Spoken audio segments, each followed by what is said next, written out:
Tantor Audio, a division of Recorded Books, presents Gifted, a novel, by Suzumi Suzuki, translated by Allison Markin Powell, narrated by Cindy Kay. I go around the back of the building that faces the road separating Koreatown and the entertainment district, push open the heavy door at the rear of the car park, and ascend the interior staircase. On the third floor, I heave my weight against another heavy door that leads to a hallway, and once it opens wide enough, there's always a metallic creak. While that door slowly closes, I put the key in the lock for the door to my own apartment, turn it to the left, and hear a click as the latch releases. These are the two sounds I hear every night when I come home. If the interval between the creaking of the hinges and the turning of the pins in the old lock cylinder is too long or too short, there will be no sense of security. If I'm carrying something heavy and have to set it on the floor, or if I carelessly drop my keys, the rhythm breaks.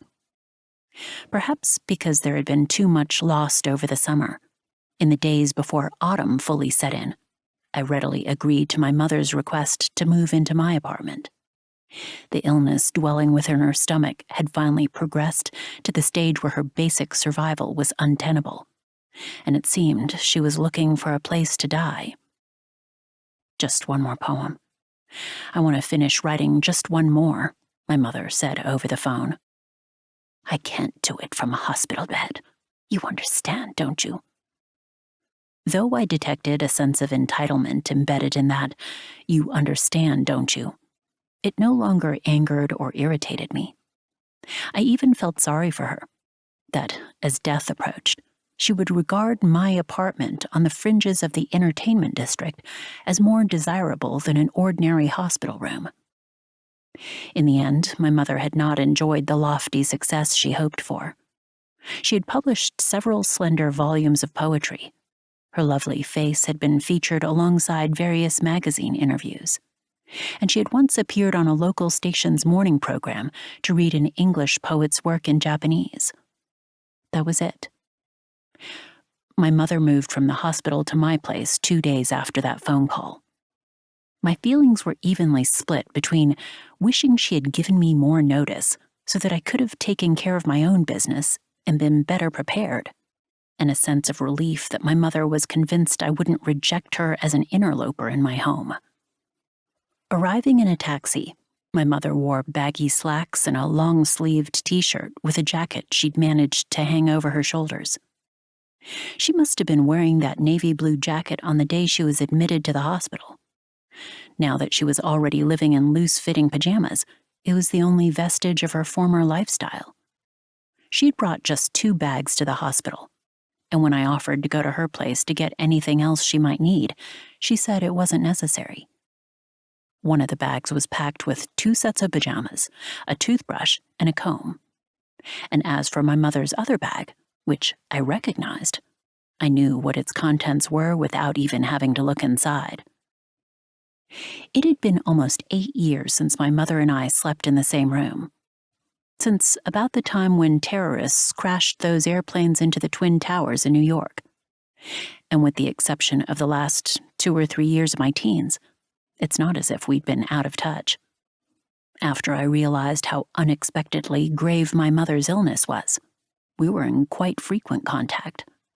I'd even met up with her and visited her at the hospital. Still, it had been a while since I'd seen her, and I was anxious about how frail she was likely to be, how thin her hair would have become. When she was younger, her lustrous jet-black tresses had been long enough to cover her breasts. In contrast to my own frizzy brownish hair, hers was too thick for a perm, or even to tie back, she said, insisting on keeping it straight and wearing it down, even in summer. When her bangs got too unruly to be brushed back, she would go to a salon. Not the one I went to in our neighborhood, of course, and come home with hair that was shinier than ever. Although in the spring of last year my mother had declared her intention to survive, she no longer seemed to have the same resolve.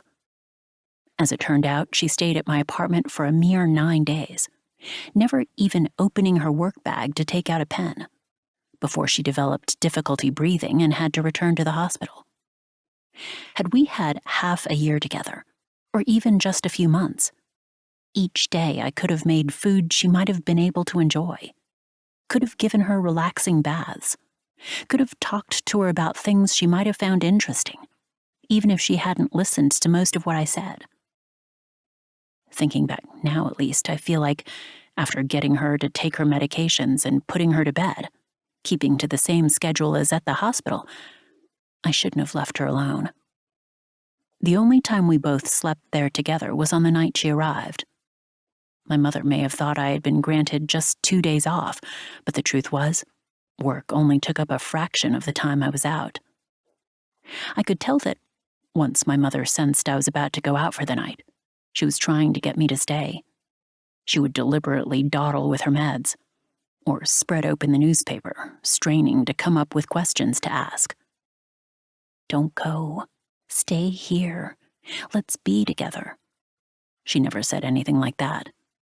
Instead, she would show me the TV and radio listings in the paper, pressing buttons on the remote control and wondering aloud, "Is there something distracting to watch before bed?" My mother's arms, slender and supple when she was healthy, had grown much hairier and were now thinner than the span of my first 3 fingers. Her skin was so dry and ashy that I bought some inexpensive moisturizing cream at the drugstore and rubbed it in for her, which brought back some of her color. And again she said, "Let's look for something interesting to watch together." Though I rarely watched TV, her desperate attempts to engage in idle conversation put me even more on edge. "Get me the hell out of here," I'd think to myself. I'd wait until the very last minute to change my clothes. And even then, I avoided putting on outfits that looked like I was heading to the entertainment district. Whereas normally I'd take an hour to put on makeup and powder my skin, I started doing all that once I was already out. And somehow, the simple and modest guises I put on to keep my mother from stalling me seemed to her liking. There was one time when she said, "You look pretty today."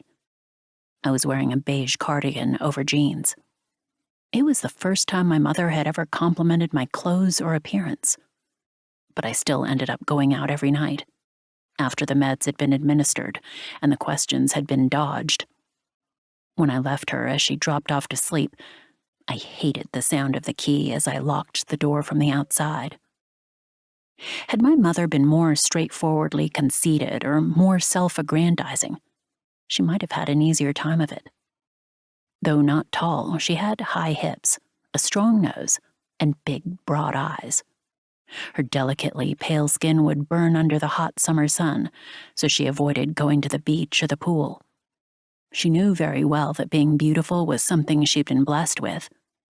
Yet she scorned those who spoke of women as great beauties, or made similar comments about their appearance. Such was her nature, and it manifested with her creative work. She never seemed to get the compliments she originally hoped for from a certain kind of people who praised her poems. I suppose it's inevitable that such a complicated sense of self-respect would be construed as prickliness, at least superficially. She would get close to people for a short time, but after a while there would be no further mention or sight of them. As I recall the ones my mother considered friends, it's years now since I've heard any of their names. The fact that, seen from the outside, the life my mother lived hadn't seemed terribly lonely or unhappy may have been largely due to the grace of her physical appearance. All the more reason why I had tried not to look at her gaunt and fuzzy limbs or her thinning hair. On the 9th day, I made my mother noodles in warm broth, garnished with kujo scallions and mentaiko. I'd been out until the morning, and I was sleepy. But having grown impatient with my mother never answering when I asked what she might be able to eat, I'd gone ahead and made this, using up leftover somen I bought at the beginning of the summer. I usually keep ingredients on hand for making somen and hot pot, but the kujo scallions and mentaiko were items I bought specifically when my mother came to stay. She took a mouthful from the small red bowl set on the low table I'd put beside the futon quilt and said it was delicious. She brought the food to her lips 3 or 4 times, then set down her chopsticks. There had only been a few noodles in the bowl, yet you could barely tell she had eaten any. Such a delicious meal, but I can't eat another bite. As she sits there on the bedding, looking apologetic from across the cheap table I bought at a mass market store, her words don't seem in keeping with her appearance in these, her final days. Beneath the soft material of her long-sleeved, worn-in pajamas, she doesn't even have on underwear. These must be from the shop at the hospital. Being sick, she wouldn't have the energy to shop for clothes. And it's improbable that my mother would choose yellow, floral print pajamas for herself. More likely that a visiting acquaintance had been pressed into service, even if I hardly saw anyone come by her hospital room. I was reminded of several of the images that often stood for death and funerals in her poems, and felt a pit in my own stomach. It's fine. Doesn't matter. Don't feel like you have to eat it. It isn't my intention to sound indifferent, but my words reverberate with an unnecessary chill. The light that shines through the yellowed lace curtains looks like it would set the carpet aflame, as if it were summer. I can't bear to sit there on my dingy cushion, so I put down the larger bowl with my portion in it and hurried to stand up to clear my mother's dish, heading toward the sink in that same room. There are only 2 rooms, and one of them is crammed with a bed and my clothes and purses. I opted not to put my mother in there. Instead, I wanted to conduct all aspects of my mother's life within the now bare and spacious room where there's a sink, a door that leads to the bath, and the door to the toilet. I know that, in her current state, my mother doesn't have the strength to criticize my designer purses or dresses for being tacky, but I still don't want her to see them. "I'm sorry," my mother said. My delivery indeed must have come off as either angry or cold or exasperated. It's strange for my mother to apologize for not being able to eat more. And yet, I wanted her to apologize to me. It didn't matter what for. Not wanting her to see my face, I got rid of my mother's uneaten noodles at the sink, and as I was washing her bowl, I became aware of her approaching me with slow, tottering steps. Even as I sensed this, I remained unconvinced by the figure reflected in the frosted glass window facing the sink. Going to the toilet was the only thing my mother could just manage to do by herself. For brushing her teeth and washing her face, I would bring over a wash basin and water so she could do these things while sitting on the futon. She came up right behind me, saying, "I'm sorry," again, and rubbed the back of my arm over my tattoo. Without turning around, I kept scrubbing the bowl much longer than was required. Before my mother came here, I seldom ever used the sponge, so it had been practically brand new. But after 1 week's time, it had yellowed, and one side of it was frayed. The area where I live is noisy at night, but during the daytime, you hardly hear any voices at all. People come and go in Koreatown across the big road, but even in summer, this side of the street doesn't come alive until after the sun goes down, once it's completely dark. You always hear engines roaring by, eventually seeming to fade into the distance. The area around my tattoo ached under my mother's touch. Wearing those floral print pajamas, my mother came right up behind me until she was virtually touching my back. "I feel like there's more I could have taught you," she said. She was so preternaturally thin that, were I to move my hand or arm, I might have knocked her right over. I put down the yellow sponge, my left hand still gripping the sudsy bowl for a moment. The water dribbling out of the faucet made an unpleasant sound as it struck the old silver sink. I ran out of time, really and truly, even though I feel like there's so much I need to teach you. I made a noise out of my nose as if in response. I remained still for a few seconds. But then, slowly, I moved my hand to run the bowl under the faucet and rinse off the dish soap. It had been more than 25 years since I'd tumbled out of my mother's womb, 17 of which we had spent under the same roof. So my mother's complaint, issued from within those yellow floral print pajamas, that there were things left to tell me but she just hadn't been given enough time, set me even further on edge. To be sure, though, until I had assumed full control over my body, my mother probably hadn't felt the need to explain anything to me. My mother had never been married, and even after birthing me out of her own skin, my body had been hers and hers alone, at least until I was able to feed myself. Perhaps standing up had tired her, because at some point I became aware of her slowly making her way back toward the futon, and at last I turned to face her. The still oppressive sunlight pierced the dingy lace curtains and fell upon the bedding I had laid out in the middle of the room, thinking it would be convenient for getting to the toilet and eating meals. I waited as she walked, unsteady on her feet, in those tacky pajamas. With my mother, I always felt like an outsider. Even though the kitchen was part of the same room that faced the exterior corridor, with only the frosted glass window, it was dim during the daytime, unless you turned on the light.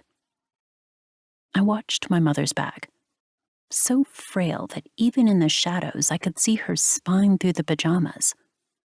My upper arm where she had touched me was still warm. Under the tattoo, the skin was discolored, red and white, the scar from a burn. The woman walking feebly across the room in my apartment, more than half of her once beautiful hair now gone. She is the one who burned me. That same evening, I took my mother, unable to breathe and panicked, to the hospital in a taxi. For the 2 weeks since then, I've been visiting her there around the same time every day.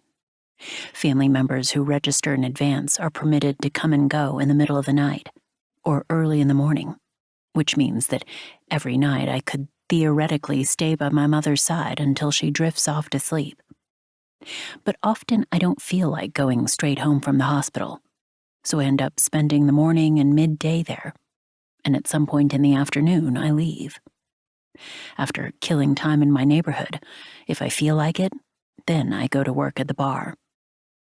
With the sound of the key in the latch still ringing in my ears, I use my weight to push the door inward, and as I re-enter the apartment I live in alone, my eye catches sight of, there, directly on the low table, the leftover crust of bread I'd eaten in a rush before going out that morning. I've no memory of leaving it there, but there's no other possibility.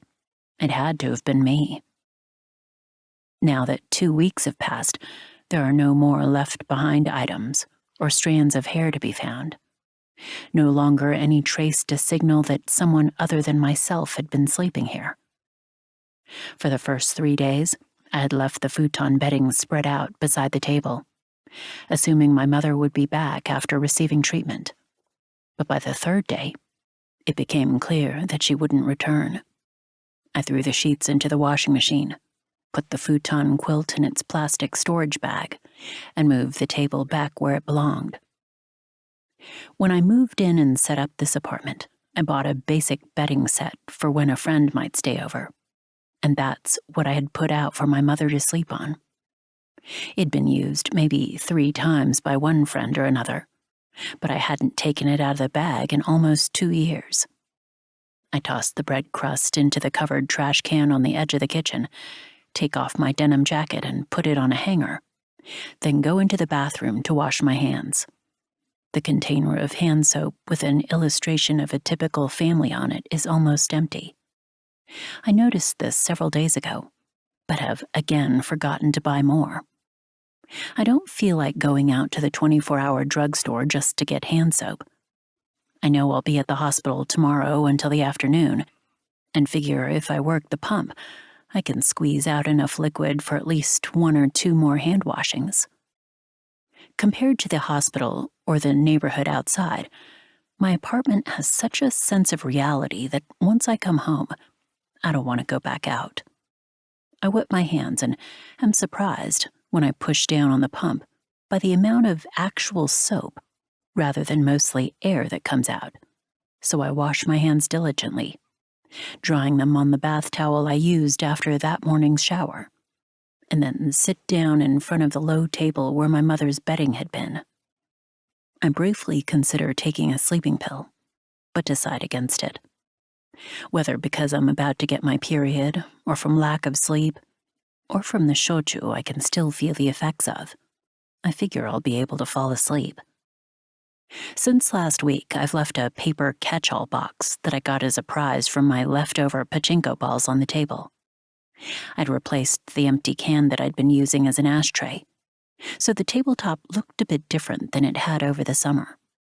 While my mother was here, I'd tried my best to go outside to smoke, or at the very least, to only smoke under the fan. Thinking this would be a good excuse to quit smoking, I'd gotten rid of all my ashtrays on the first day of her stay. But it wasn't even 3 hours later that all I could think about was cigarettes. My mother seemed to have quit smoking before her illness was detected, but now that I think about it, I don't remember exactly when. I pulled the ashtray toward me, switched on the TV for background noise, and put on socks. This is an old building, and my apartment gets cold. Up until 2 weeks ago, the sunshine had felt like summer. But now, once the sun sets, the floor doesn't retain even a hint of its warmth. I could hear the voice of a familiar entertainer on the TV. There was something pleasant about his exaggerated, suggestive exuberance, so I left that channel on and lay down atop the pile of laundry on the carpet. I want to turn on the heater, but even with the cord stretched as far as it will go, it still doesn't reach over by the table, so I'd have to get up and take a few steps toward the kitchen. Having taken off my jacket and now wearing only a light layer, I have no choice but to reach into the bed of laundry and pull out something warm to wrap myself up in.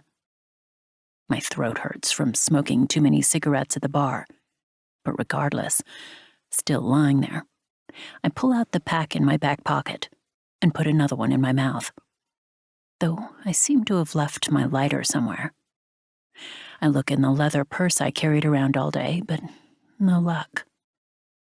I try to recall what I've eaten since leaving the house that day, but I don't remember anything other than the coffee I bought at the stand right across the way on the big road. When I drink alcohol, I can't remember things from before I was drunk. Then, when I sober up, I can't remember things from when I was drunk. This is not a recent thing. It's been this way for a long time, ever since I left home at 17 and drinking became part of my work. What remains is only a vague recollection of half the day, and I spend the other half making memories that will soon vanish. Whether delusions or hallucinations, hazy, dreamlike memories do sometimes rear their heads. And I'm always a bit disappointed when things I only wish were illusions turn out to be all too real. But actually, my recollection from around 1 a.m, of ordering Chinese food at the karaoke bar with terrible acoustics that an acquaintance 10 years older than me opened at the edge of the entertainment district, someone I knew from the place where I quit hostessing last year, probably did happen. I must have ordered bitter melon stir-fry, which is the only item worth eating from the delivery service you get at all those cabaret clubs or love hotels.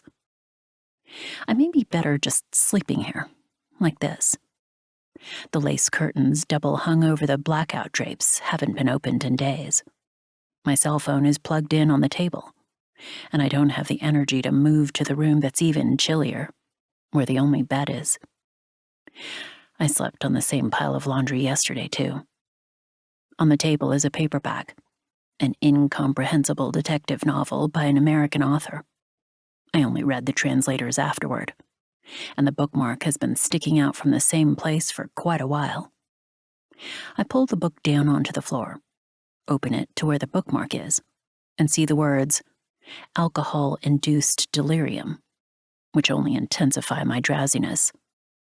My cell glows for an instant, and the cheap table makes a strange noise as the phone vibrates for less than a second. I hold the phone at an angle so I can see it from my prone position. There's a notification. A message from a friend. I have a bad feeling. And when I raise my head, I have the unpleasant sensation that I'm about to regurgitate the contents of my stomach. I yank on the cell phone's charging cord to pull it down and open the message. The word funeral leaps rudely before my eyes. But this has nothing to do with the burial rites for my dying mother. It's about a miserable ceremony that took place in the scorching heat. I lost 2 friends over the summer. One was a friend from junior high who, despite having a kid more than 5 years ago and being married, had run off with a man and disappeared. Previously, though, she had kept in touch with me consistently, even though I only ever hung out with people from around here. If this neighborhood or my apartment had seemed like an escape for her, then our connection struck me as rather tenuous. That's how I felt since she'd been gone anyway. We used to text pretty regularly, but didn't meet up in person very often. For every 3 times she suggested it, we'd get together once for a proper lunch. That was the level of our friendship. "I've met someone," she had told me cheerfully in a stream of texts. She had seemed to approach these dates with the light-hearted restraint of a married woman. Guess that's how it goes, I had thought, when she had gradually grown heartsick about it and started visiting a fortune-teller in Ebisu. I thought, guess that's also how it goes. Her affair, the fortune-telling, running off with her lover. I have no idea how run-of-the-mill it all is, or if it's unusual. But one day, there were no more text replies, and after a while, my messages weren't even going through. I got a call from her husband, whom I had only met once. He told me that she had always been erratic about what time she would come home, but one day she just never returned. The child was still living with him. He asked me where she could have gone, but I had no idea either. The other friend had jumped to her death from a rental condo in Osaka. I had seen her dead body laid out at the funeral, so at least I knew where she had gone.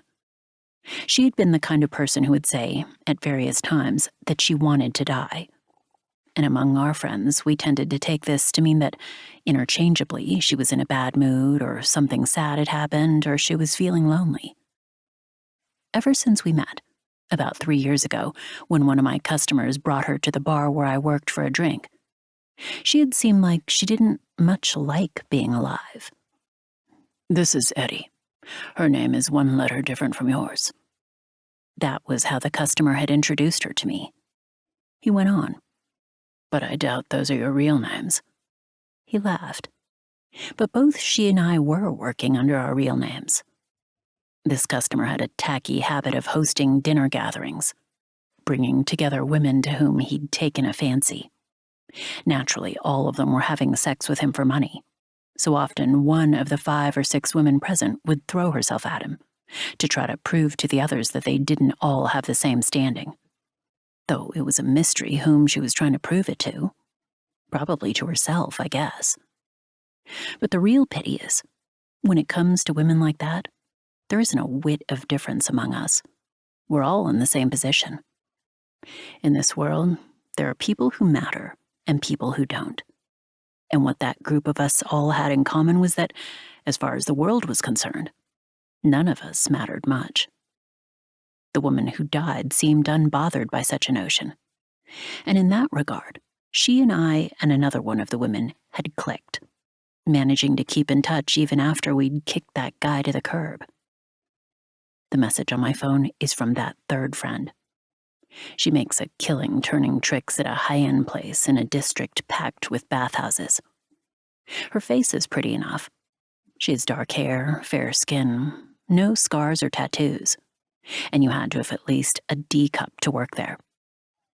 I mentioned these places at the funeral. Forgot about it, but sending them both now. First one is where Eddie used to work. It's a big place, but also gets a bad rap because it's big. Seems like it has 3 different rankings. Second one has high-quality clientele and girls, but no way to know how much business actually comes in. The funeral had been in Eddie's hometown, the location not very easy for city dwellers to get to. After a rather long train ride, you had to take a bus. There weren't any taxis at the train station. It was probably the first time I'd been on a bus since my elementary school field trips. The only consolation was that you could use the same transit card for the train and the bus, but everything else about that journey had been a real drag. Maybe that was why, on the way back, I had feigned interest in S&M bars to this friend. I'd mostly forgotten about it, as, it seemed, had she, up until right now. With the dispassionate manner of a woman who worked at a high-end bathhouse, she had sent 2 links at the end of her pithy summaries. I'll take a good look at these later. Wonder what ranking Eddie was. With my cell phone still attached to its charger, I held the device directly above my face, using one hand to send off a reply. I should have thanked her first, I thought, just as I hit the send button. But the screen showed that it had already gone through. Shows how ungrateful I am. I feel a dull ache in my upper arm from holding up my phone. At bars, too, the pay varies wildly from one person to another. But except for your first few months, your hourly rate is calculated by how much you sell and how often you work. I have no idea what determines rankings at a place where you have to get naked. As I contemplated what Eddie's going rate might have been, I touched the outer part of my arm where it ached. There are 2 lilies and 1 snake that extend onto my back in order to fully cover my burn scars. Whenever anyone asks me why lilies, the only reason I offer is that peonies are associated with the Yakuza. When I was a kid, my mother only ever bought cut flowers if they were on sale, and she had a few potted plants she would water, but I don't remember her setting out lilies. I roused myself, setting my phone on the table, and walked toward the kitchen, where, behind the sink, on the sill of the frosted glass window, there are several lighters, and I use one of them to light my cigarette. I've had it in my mouth since before, when I was looking for a lighter, so the tip is moist. Even though it's my own saliva, once it's outside of my own body, I find it dirty and gross. I open the refrigerator aimlessly, and as I'm staring inside at the assortment of half-finished cans of booze, my phone makes a sound on the table. So I go back over to it without taking anything out of the fridge. Don't know about this place's facial standards, but maybe not a very high rank. Not just because of her scars. She was on the bony side, and she had teeth implants, and a dark side. Though for S&M, some guys look for low-ranking girls, not just for financial reasons. Right. Forgot about her teeth. But I've heard a lot of S&M clients are doctors and lawyers. Those types have money. As we send messages back and forth, it occurs to me to wonder what happens to dental implants when you're cremated. For that matter, I don't know if your original teeth burn up either. Sometimes, when the 3 of us got together, we would go straight to a friend's bar and drink there until 4:30 in the morning. Eddie didn't have a particularly low tolerance for alcohol, but one time, maybe she hadn't been feeling well, or just drank too much, she ended up in the toilet, puking her guts out. The toilet was right behind the seats at the counter of the small bar. She'd been in there for a while, and we could hear it all. Retching, vomit hitting the bowl, water running. None of us were especially worried. But once it seemed like she might have been feeling better, we heard her voice from inside say, "Sorry, could you?" Someone shouted, "What's the matter?" And the door opened. "I fell down," Eddie said, splayed out on the floor. And there was a gaping hole where what clearly should have been there in her mouth wasn't.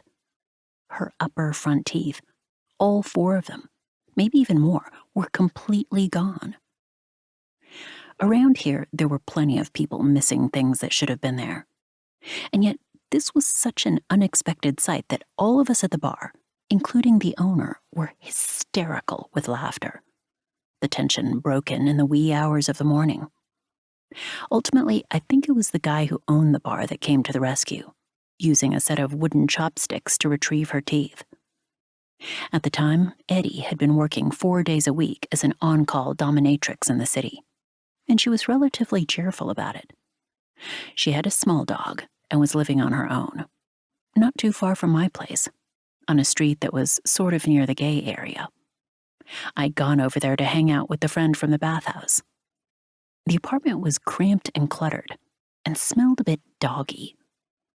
I'd been the last to arrive after getting off work at the bar. All I managed to bring were a few cans of hyoketsu shochu and Tanrei beer, and some water I'd picked up at a convenience store in Shinjuku Nichome. The woman from the bathhouse had already started drinking, and though she had brought some dried snacks and cheap shochu too, we still ended up going out on 2 more booze runs. The second time I stood on the street smoking a cigarette before going into the convenience store, and the sky was already getting light. That's right. Eddie didn't smoke, I recall. That's why I only hung out at her place the one time. I'd been to the apartment where the woman from the bathhouse lived with a guy many times. That place was on the east side of the entertainment district, a spacious condo where you could smoke inside. She lives there on her own now. What happened to the dog that was at Eddie's place? I ask this even though I don't have much interest in the small dog. I'm on my second cigarette, not knowing when the exchange will end. She'd been working away from home, so I doubt the dog's still at her place. Might be at a friend's? A friend who would look after the dog for her? The dog's not dead? Maybe the dog died and then she started working away from home. The gig with guaranteed pay? Now I remember. That host guy has her dog. Eddie was a year older than me and had been living and working around these streets since she was a teenager, when she'd left her hometown with its horrible traffic. About a year ago, she'd stopped working at the bars in the city and started doing 10-day or 2-week temp gigs with guaranteed day rates.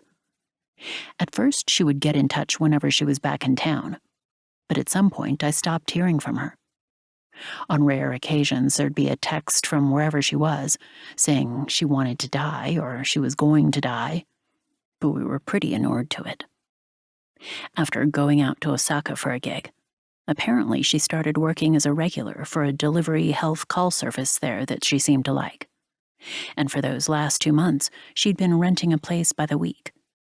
She hadn't moved out of her place here, so she was making enough to cover rent for both apartments.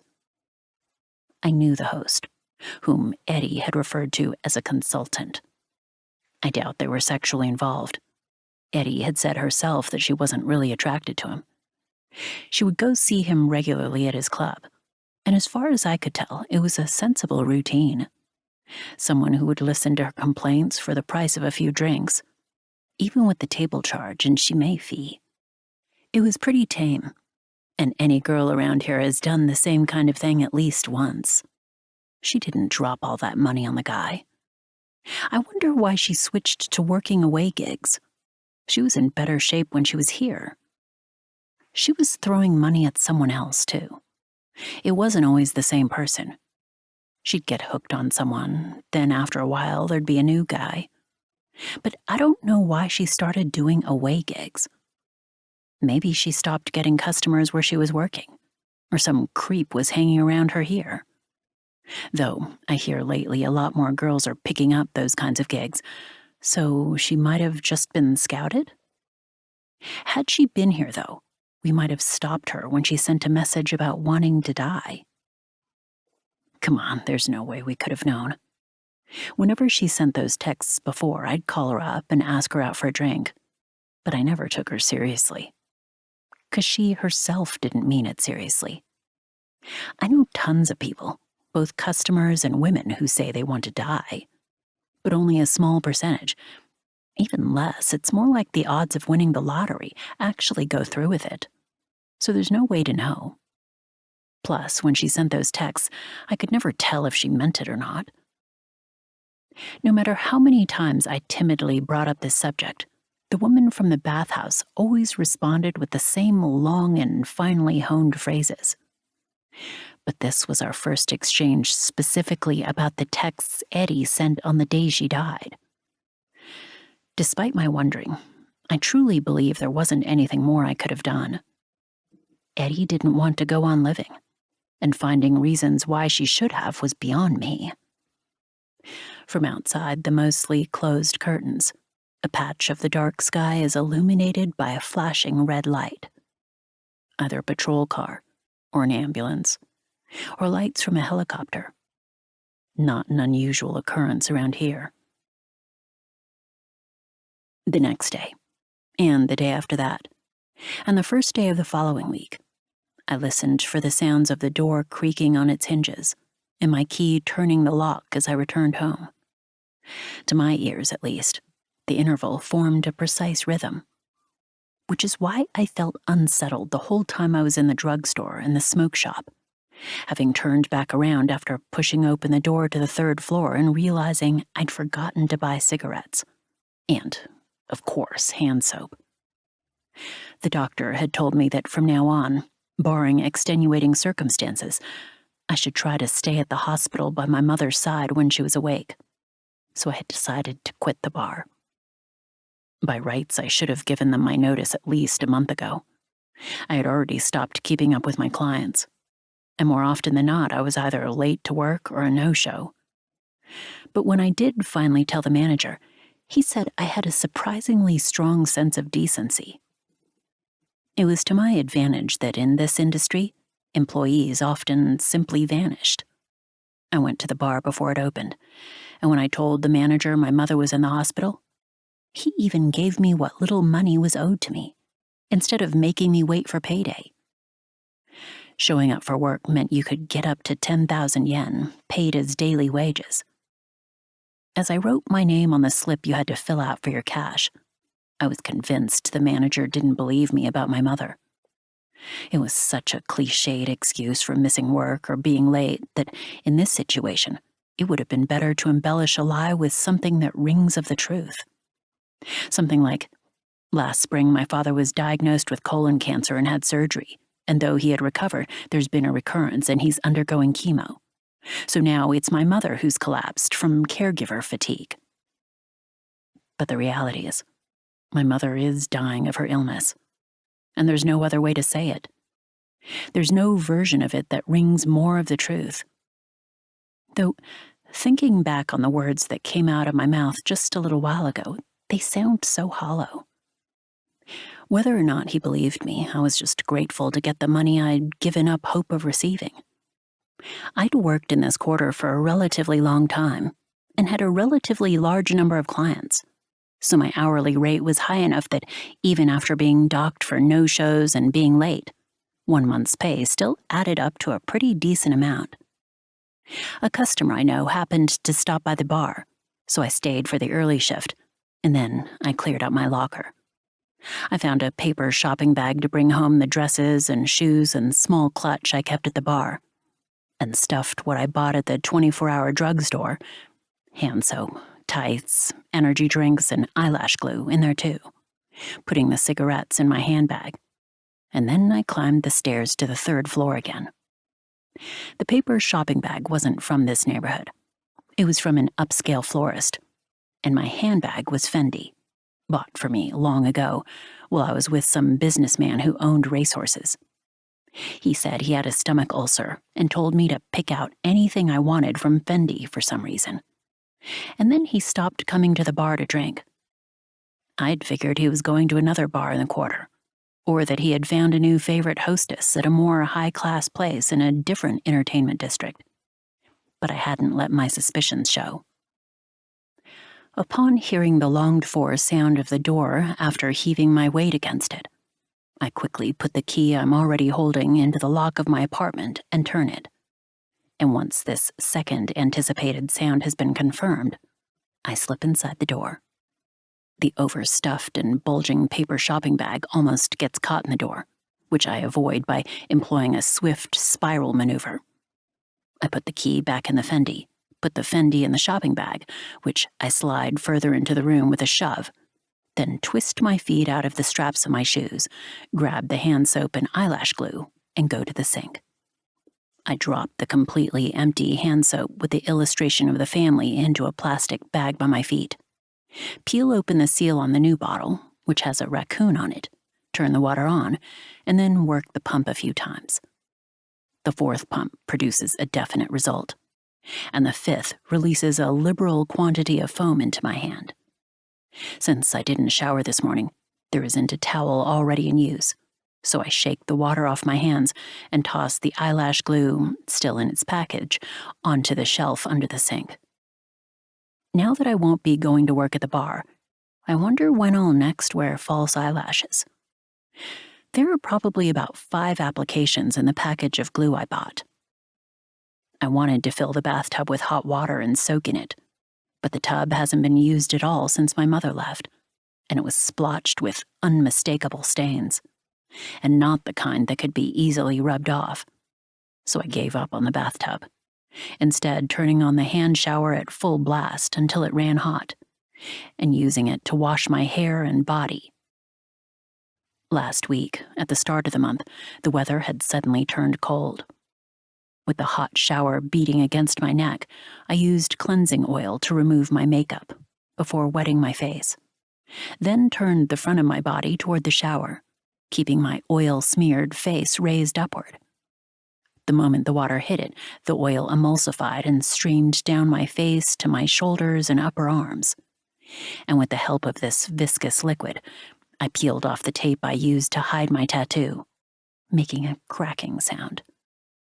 I hate having any residue of the adhesive left on my skin, so several years ago I devised this routine, which I continue to this day. I also peeled off the tape that was on my wrist and on my calf down to my ankle, and balled it all up. Bits of dust and hair stuck to the ends, then set it on the edge of the dirty bathtub. Last time I left it there like that, the tape got splashed with water and seemed to sort of take on new life. The rest of my tattoos are hidden by my dresses, so I don't have to tape them. Several members of the troupe at the bar had tattoos. The girl with the most elaborate one, a wapori spread across her entire back, couldn't work without a shawl draped over her shoulders. But the other girls and I were adept at hiding ours with tape. I kept a large supply in my locker, and if anyone forgot to bring their own, I would lend them some. When I was working every day, my reserve would dwindle surprisingly fast. Today, there had been one new roll left in my locker, and I'd given it to a younger troupe member who'd borrowed tape from me many times. "Hey, I like the way your arm looks." She always showed up for work with her short hair in a sotohane flip style she did herself, maybe to economize on her beauty budget. And she said this as she tossed the tape into her own locker and gestured at the pattern that I wasn't really wild about, but which obscured the burn scars on my upper arm. She herself had a long, thin tattoo of red spider lilies that extended from her inner wrist to her shoulder, and she would wind the tape around her arm so that, relative to the size of her tattoo, she used up quite a lot of tape. I really liked the way those flowers are done with such fine lines, but I had to hide my burn scars. She seemed fairly pleased by the compliment on her red spider lilies. I mean, it wasn't as if she had designed or inked them herself, but I honestly did think her tattoo was pretty, and had even fleetingly considered getting something similar along my spine. The burns from my mother were only on my upper arm and shoulder. I had thought the scars would fade in time, but instead they became gradually more discolored, with the centers turning white. It was grotesque. So soon after I turned 18, I decided to cover them. At that point, I was no longer living with my mother, but judging from her reaction when I later saw her, my tattoo didn't seem to upset her. The lotus flower on the small of my back, the compass on my calf, and the rest were all just designs that struck my fancy. Various whims. Having quit the bar, I thought now might be a good time to add a spider lily. Once you have a tattoo, it doesn't matter how many more you get. It has no further impact on the value of your body. I run my hands over the spots where the tape was to make sure there isn't any adhesive residue. And when I turn off the hand shower, a sudden chill rushes to my core. I open the door to the bathroom and pull a bath towel from the shelf of clean linens above the washing machine, quickly drying myself off. I have to rub oil onto the skin on the back of my arm while it's still damp, or else it gets taut and itchy, even after all this time. I don't know whether that's because of the burn or the tattoo. Once I've thoroughly applied it to my upper arm, I use the baby oil to moisturize the rest of my body. When I take a shower, I'm like an automaton. I've been going through these motions for such a long time, I bet I could be in a pitch-dark room, or even have amnesia. No matter how distracted I was, I'd still execute them perfectly. Although my body has cooled down after the flush from the hot shower, my face remains aglow. So I realize I must be drunker than I thought.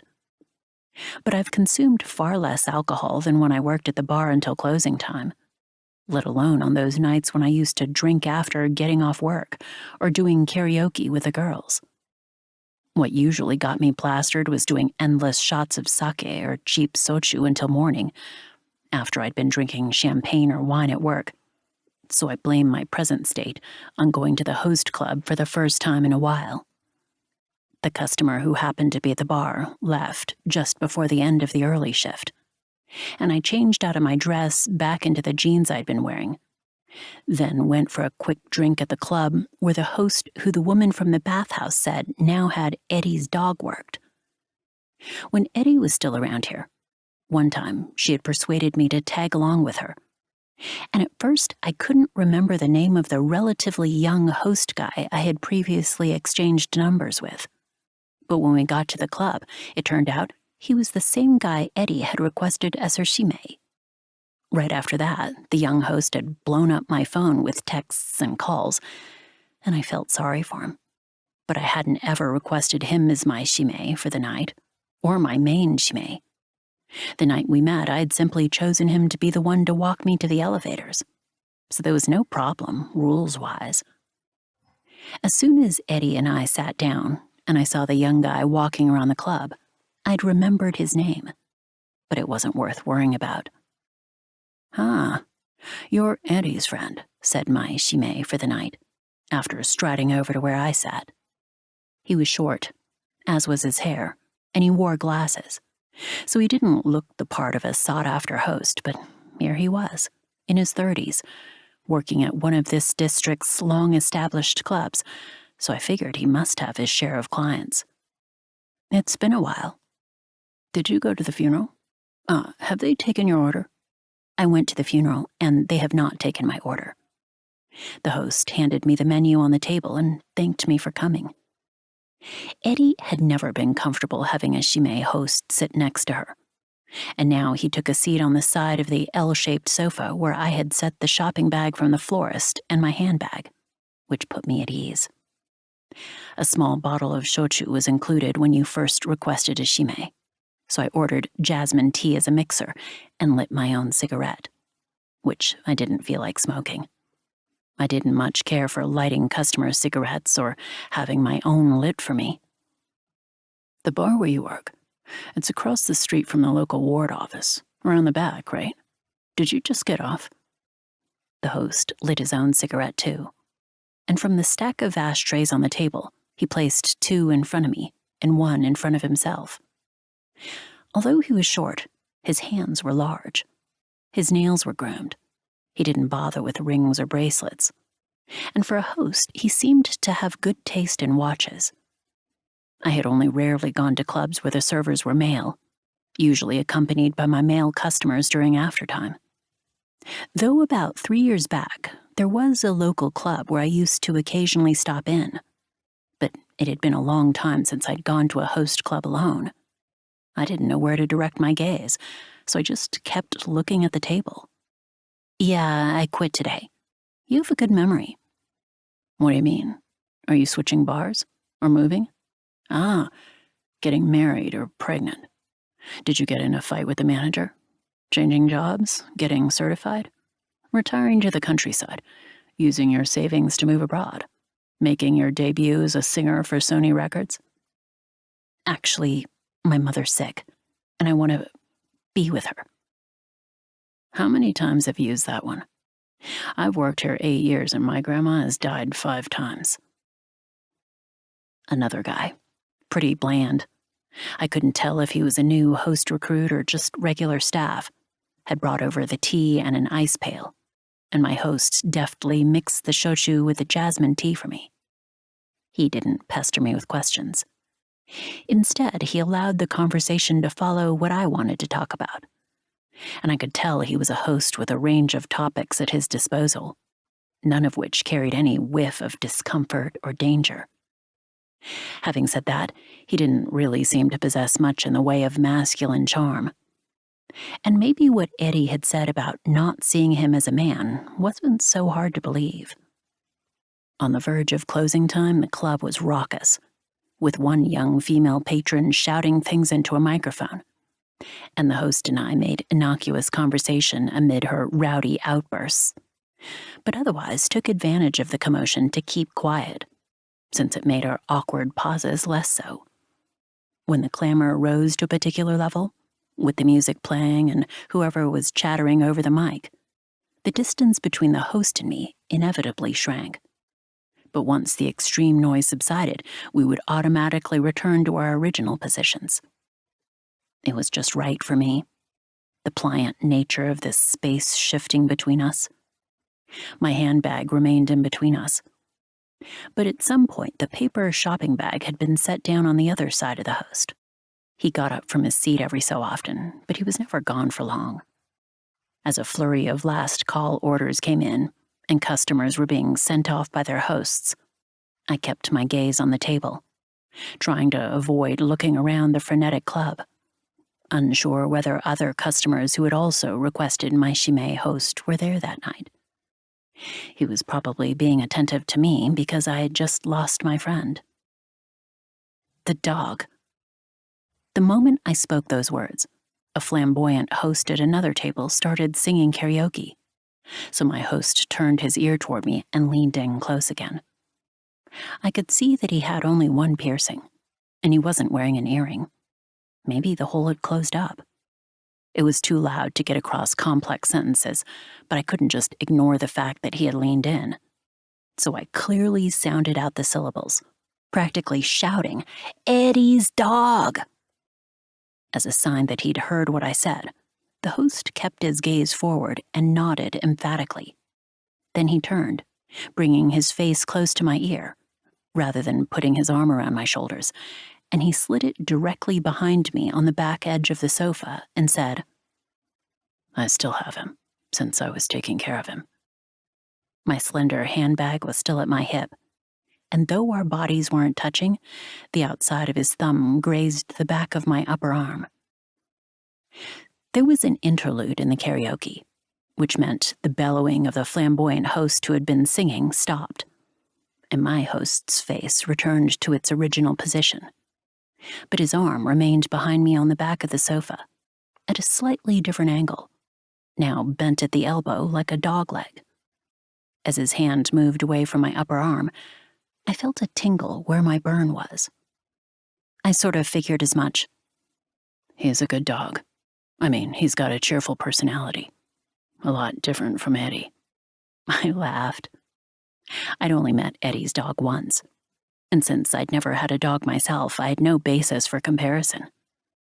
But the way he had kept looking at me expectantly, panting with his thin tongue hanging out of his mouth, had in fact seemed cheerful.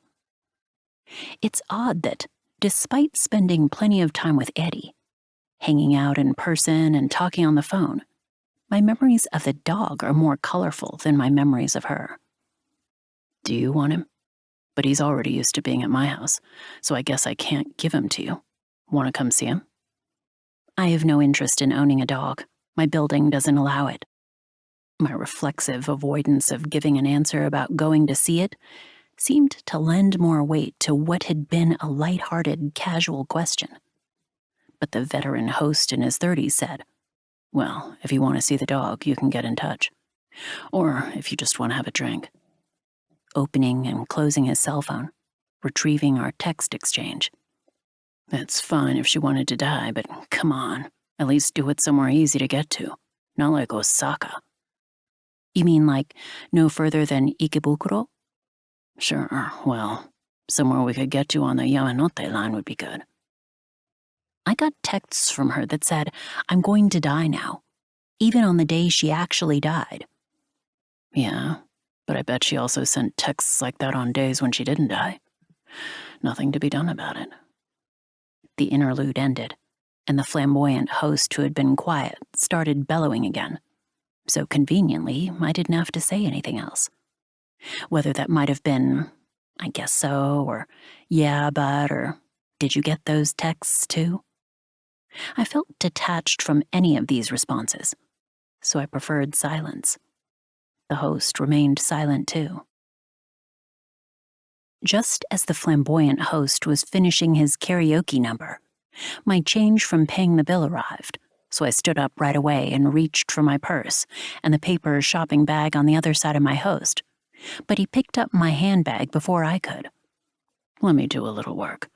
It'll make me feel like I've accomplished something, he said, scanning the entire club and leading me outside without passing me off to anyone else, so I followed him into the elevator. I had planned to walk home, but taking the mere 3 steps on the stairs from the elevator to the street, my legs felt a bit swollen, and I was out of breath, so I caved and took a taxi. The host inquired which direction my place was, and I told him, it's straight up there and just to the left. Lately, it's gotten to be especially tough. You have to fight for a taxi when it's closing time for all the bars and clubs in the district. But a young host who had been loitering out in front of the club managed to hastily summon a taxi for me from somewhere.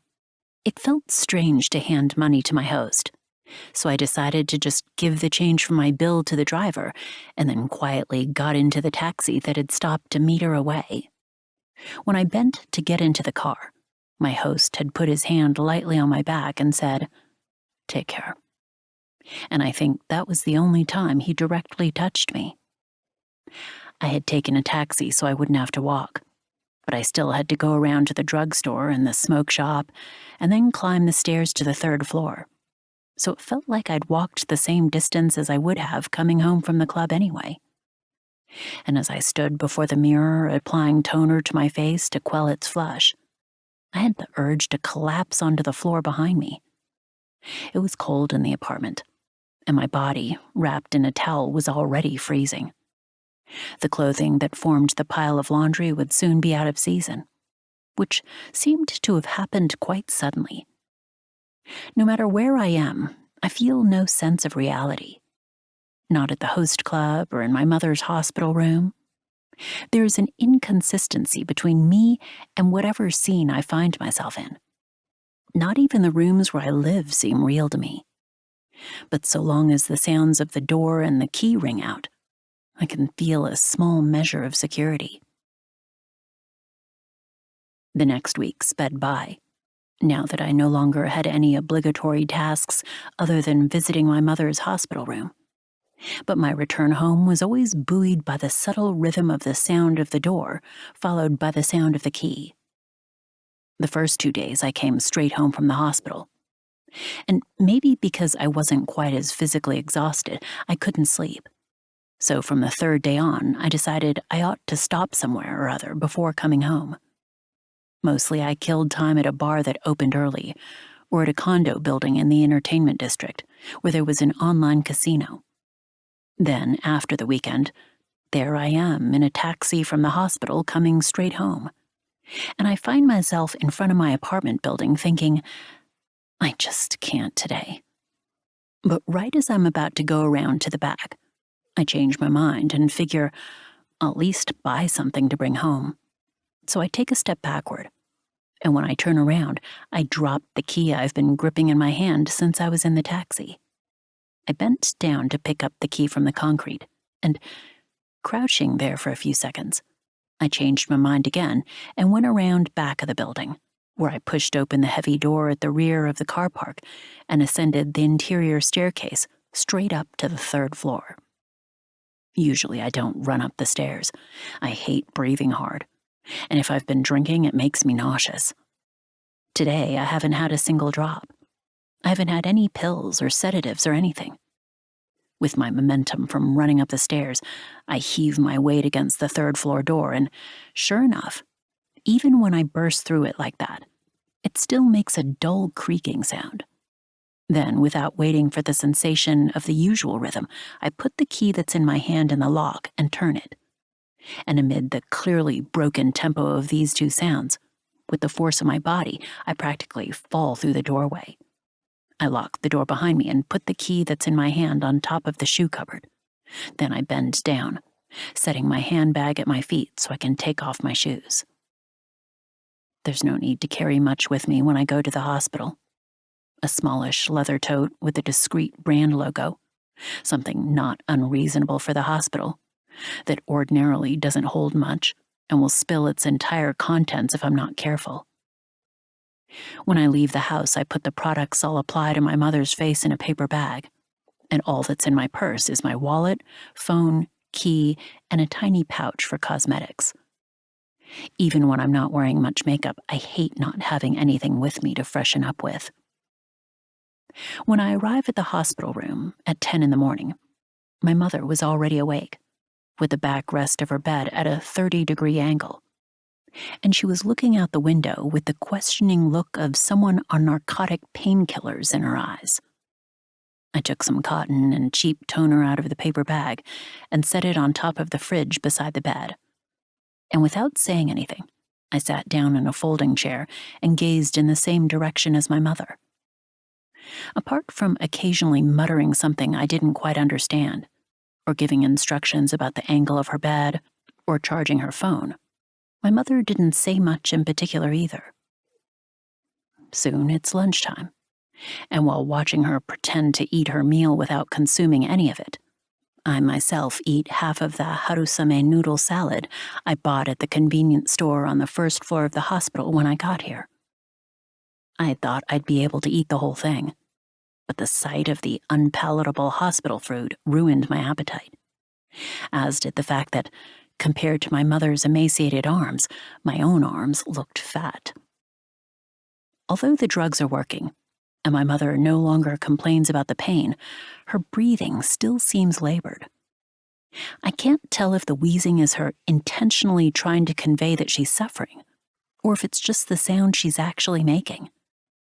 Nor can I tell whether my mother's bleary eyes and rambling words indicate that her mind isn't working properly, or that her eyes and lips are simply operating independently, and her mind and spirit are intact.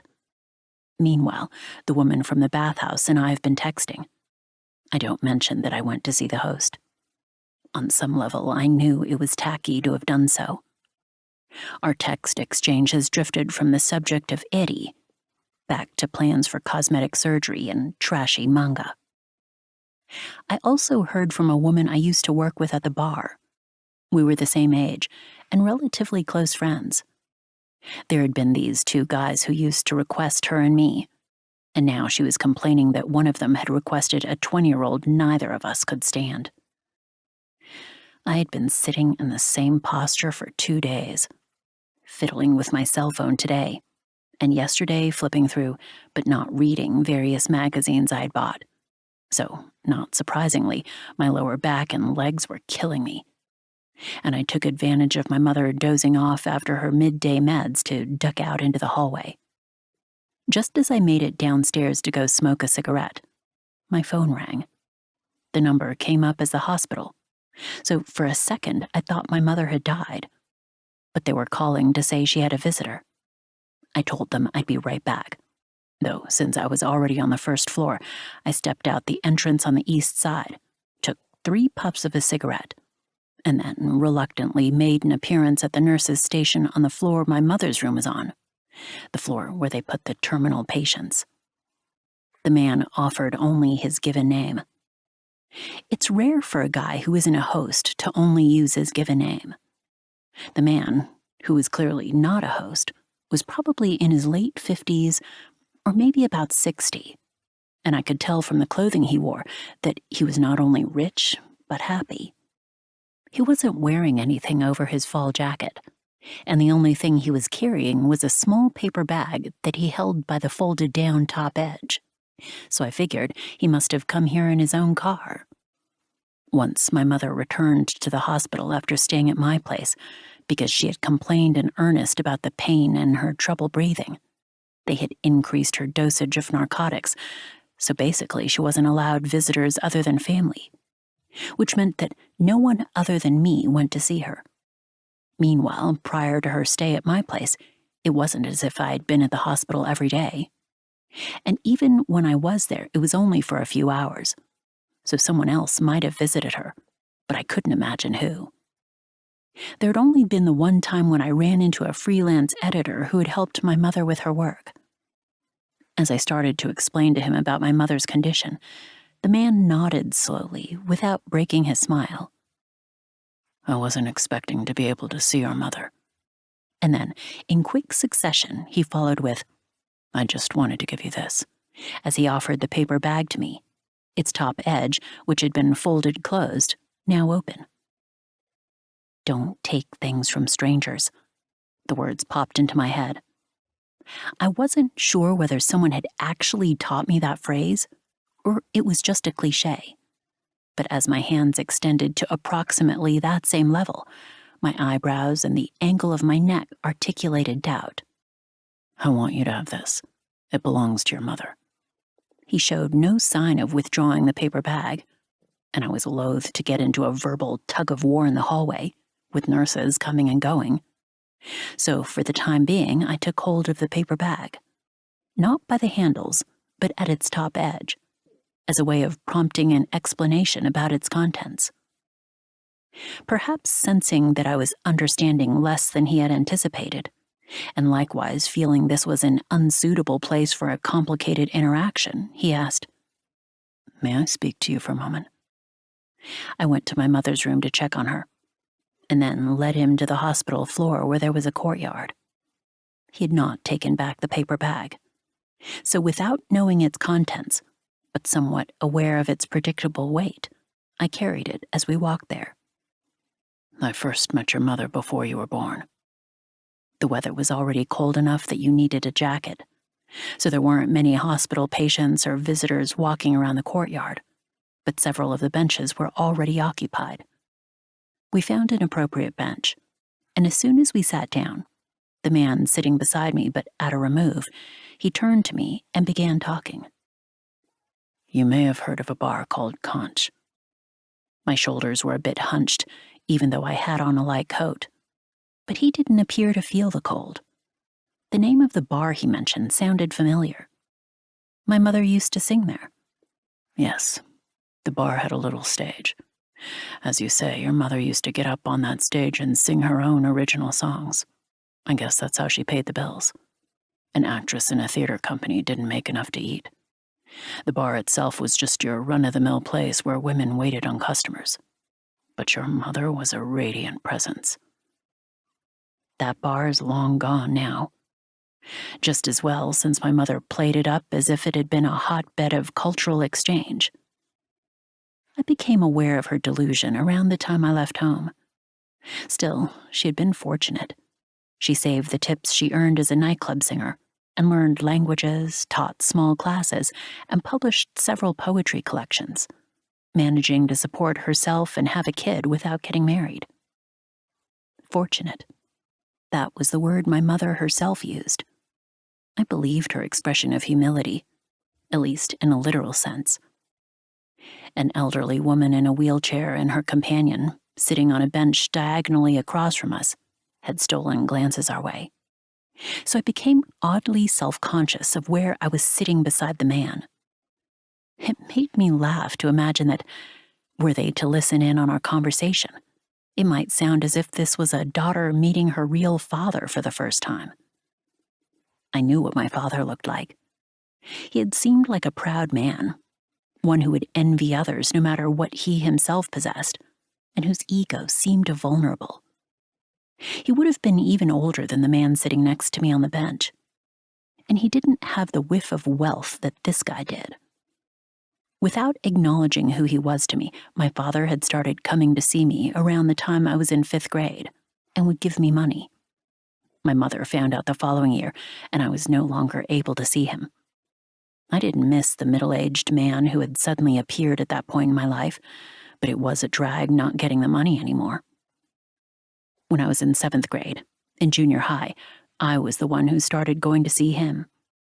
We met up a few times, but again, the following year my mother found out.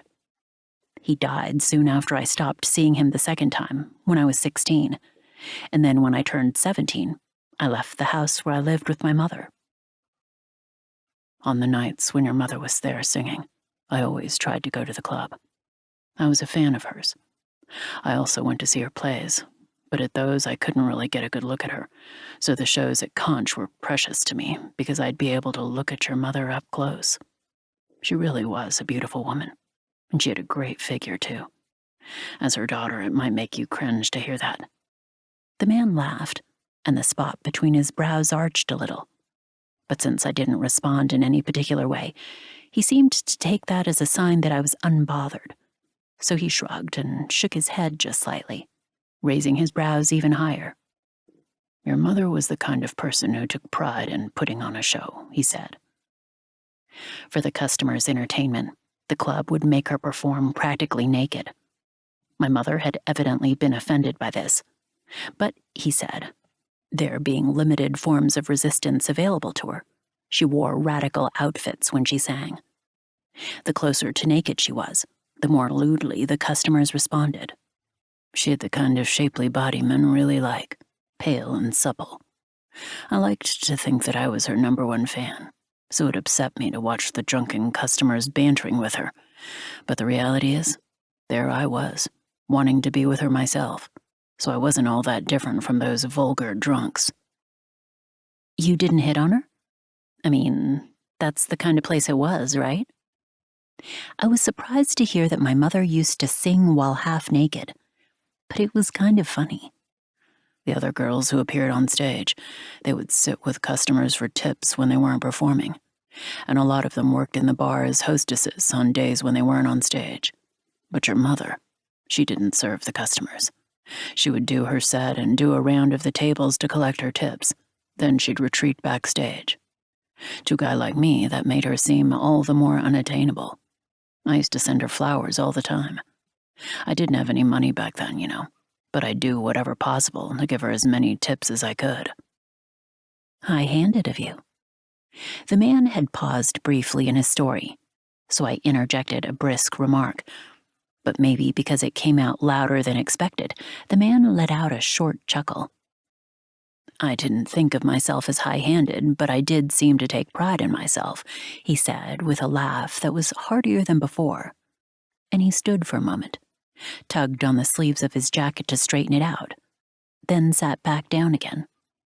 When he was standing, the slanting sunlight had shone from behind his head, and his face had appeared dark for the moment it wasn't exposed to the sun.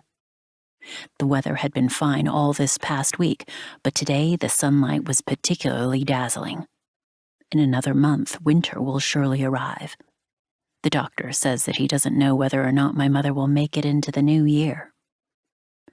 Eventually, your mother would quit singing at the bar, but before she did, there was one time when the two of us had a drink together. It seems to me that, when the man sits back down, his position is just a little bit closer to where I'm sitting than before. Though I also find myself leaning forward just a little bit, so maybe it's my imagination. In any case, as the man continues his story, his face is now drawn closer than it had been at first. Not far from Conch, there was a place that served Italian food until late, and the two of us sat at the counter there, talking, for about 2 hours. Up close, she truly was beautiful. Her face was even more attractive than when you were seeing it from the stage, and her arms and neck were flawless. I really nursed my drink so I wouldn't get drunk and forget it all. You knew it would be a waste not to remember every detail. Your mother didn't smile much, but that night she seemed to enjoy bad-mouthing Conch's owner and manager. She told me she was going to quit working there, and I begged her not to. panicked at the thought of no longer being able to see her. But then I learned she had a boyfriend. The director, who was almost 20 years older, with a family, whose wife used to be an actress too. Right, your father. But she told me she was thinking of breaking up with him. She must have found out she was pregnant right after that. She told me that when she quit the bar, she would also quit the theater. She had a job lined up. That's when I finally screwed up the courage to confess my feelings for her. But she let me down gently, saying she wanted to take some time to study and work. I realize I need to check in on my mother. I've inadvertently been out here for quite some time. Besides, at the rate this guy is talking, there's no way to guess how much longer his story might go on. He's relaxed and maintains a semblance of being carefree, but there's also an impatience about him. Whereas I have the sense that he's playing for time. It seems like he doesn't want the conversation to end abruptly. Meanwhile, the man who had been sitting diagonally in front of us and the elderly woman he brought out here in a wheelchair have gone. And now that I look around, there are only about half the number of people walking around the courtyard as there were previously. I'd heard the details before. Not from my mother, but from my father. The story was so trite it seemed made up. My mother was the oldest of 3 daughters in a family that ran a small but well-established restaurant in a backcountry town, though it wasn't so far from central Tokyo, where, fed up with the pressure to take a husband, with the backcountry and with the dingy restaurant her family took such pride in, she fled to the city where Gloria's culture was in full bloom, and auditioned to become a member of a theater company. The director and head of the company, my father, was the kind of cad who, despite already having a family of his own, would often mess around with the women in his company. From the moment he set his eyes on my mother, he took an immediate liking to her, and they were soon an item. He considered divorce for a time, but he wasn't the hot-blooded type who could toss aside his 2 children and a wife who never gave him a whit of aggravation. My father didn't strike me in the least as a ladies' man, but either he just had a way with women or he really applied himself. Apparently, he'd had quite the panoply of lovers. There did not, however, seem to be any other children born outside his family. My mother refused to allow my father to assuage his feelings of guilt by giving her money, with the exception of maternity expenses. She didn't accept any support from him. Not that he had much money to speak of in the first place. At the end of the summer of my 2nd year in junior high, when I called the phone number my father had given me and saw him again for the first time in over a year, he was saddened by the terrible burns on my arm. Without me having to say a word, he guessed that they were my mother's doing. I saw no reason to deny the fact to my fearsome father, nor did I dare to. "It's not that your mom hates you. It's my fault," he lamented. "I came to see you knowing that she would never allow it. Your mom has always been afraid of losing things," he added. This alleged fear of my mother's, I wasn't sure whether it was about losing me to my father or about losing him to me. Had I dug any further, I knew I would have gotten nothing more than his own take on it, so I didn't bother to ask. Besides, I was convinced that both were incorrect. I've no memories of my mother beating me or yelling at me. At the beginning of my 2nd year in junior high, not long after we switched to summer uniforms, I would kill time at a local hangout with my friend and some older boys she knew. And when I came home late one night, my mother was sitting in front of her word processor, staring out the window, and she seemed awfully surprised to see me. I was already staying out nights or coming home in the wee hours, so I'm certain she wasn't surprised about what time it was. My friends and I had learned to avoid getting caught for being out late at night or going to places where we could drink by changing into regular clothes in train station bathrooms or at someone's house. It wasn't every day, though it happened often enough that seeing me with a flushed face or in clothes that were unfamiliar to her wouldn't have surprised my mother. I told her that I'd been at a friend's house, and after exchanging a few more words, I tried to head toward the bathroom. At that moment, my mother grabbed my arm and pressed her burning cigarette into the area just above my elbow. An involuntary yelp emanated from the back of my throat, at the same time that I reflexively tried to pull my arm away, at which point the cigarette slid upward across my skin, before burning out and falling to the floor. But my mother's grip on my arm grew stronger.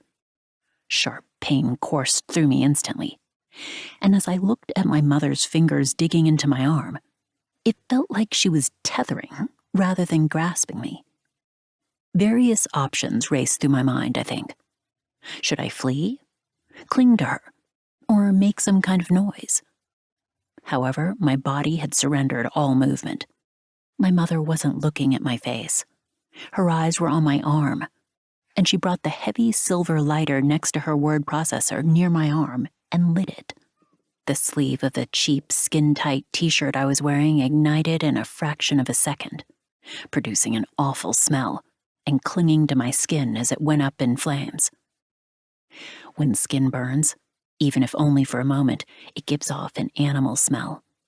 Had my mother, who may not have expected the flames and who seemed surprised by my screaming, had she not immediately thrown her half-drunk coffee on me, my entire upper body probably would have been burned where it was covered by the t-shirt. When I looked at my mother, she still wore an expression of surprise. But a little while later, she put me under a cool shower in the bathroom and then took me to the overnight clinic at a big hospital. The burns blistered many times and itched like crazy. And afterward, the spot where the cigarette had first been pressed to my arm and the area where the t-shirt had touched my skin formed separate lesions that left their own scars. The girls of that club, they all had a little glint in their eyes, as if they were waiting for their chance, like they believed their chance to move on from where they were to somewhere else would be found among their none-too-bright customers. The way the man described these women seemed completely different from how the women I knew who worked at bars appeared. I, for one, had never seen anything other than money reflected in a customer's face. I'm not sure if it's simply revisionist memory on his part, or if it has something to do with the time and place, or if that's how it really looks from the customer's perspective. While some girls batted their eyelashes, there were also girls who greedily asked for favors, and others who promoted their talents. Even to a punk like me, without any clout at all back then. I think quite a few of them would sidle up to customers to get acquainted, pretending as if they were willing to give up their bodies for money. There were some girls who definitely seemed to turn tricks almost every night. I wonder where those girls ended up. Your mother was a cool one, but she was talented. And maybe she was looking for a toehold somewhere, a way out of her day-to-day with the small theater company and the affair. But she was sensible enough to know that kind of toehold wasn't to be found in a place like that. That's why she left. A woman younger than my mother, whose unvarying gaze seemed to lack a focal point, like my mother's in the hospital room, was being pushed in a wheelchair by a man who appeared to be her husband, and they had approached, heading toward us from the middle of the courtyard. I had also pushed my mother's wheelchair around this courtyard many times, but she didn't seem to like this artificial kind of landscape, so she had soon started pretending that she was tired. My mother must have held genuine contempt for the club's pseudo-prostitute hostesses, as well as, of course, the men who were there to buy them, who also seemed to think they could buy my mother. The man turned my way, and his expression was a bit dazzled. He had the look peculiar to those who live a good life, with a discerning eye for things. I wondered if he was imagining the desolate place where I live. And naturally, I was concerned about how my mother was doing. I made a show of opening my cell phone to check the time, and the man said, "Shall we go back?" I responded by suggesting that we could talk a bit longer as we walked. It wasn't just that I worried about my mother. Although the now quite oblique sunlight was still shining in the courtyard, I was feeling chilled. While we were waiting for the elevator, the man said something to the effect that he felt like my mother seemed to sort of hate her own beauty. When we were drinking at that Italian place, She'd spoken derisively about another singer, a woman who was the lover of someone important at Conch. That's why they let her perform, she said. Your mother went on to say, with vehemence, that this other girl dressed far more respectably when she sang.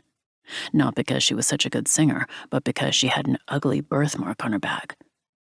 Being admired by men is a disadvantage. Men treat pretty women as showpieces, while they love ugly women in secret. That was your mother's unique perspective on it. The first elevator was full of mostly hospital staff and carts, so we waited for the next one. And when it finally arrived, the man broke off for a moment, and I quickly got on, while he seemed discreetly aware of his surroundings. I had really wanted to go downstairs to smoke a cigarette before returning. She may very well have been right. You probably know yourself, since you're gorgeous like your mother. After she quit the bar and had a child on her own, I don't think your father knew about this. It was really a struggle for her to get back to feeling like herself again. Her savings dipped, and her job prospects must have dwindled. She would call me on the phone once in a while. She wanted to go back to singing at the bar like before, and she would have, but they had told her that now she'd have to work as a hostess too. She'd had it with being made to sing with barely any clothes on.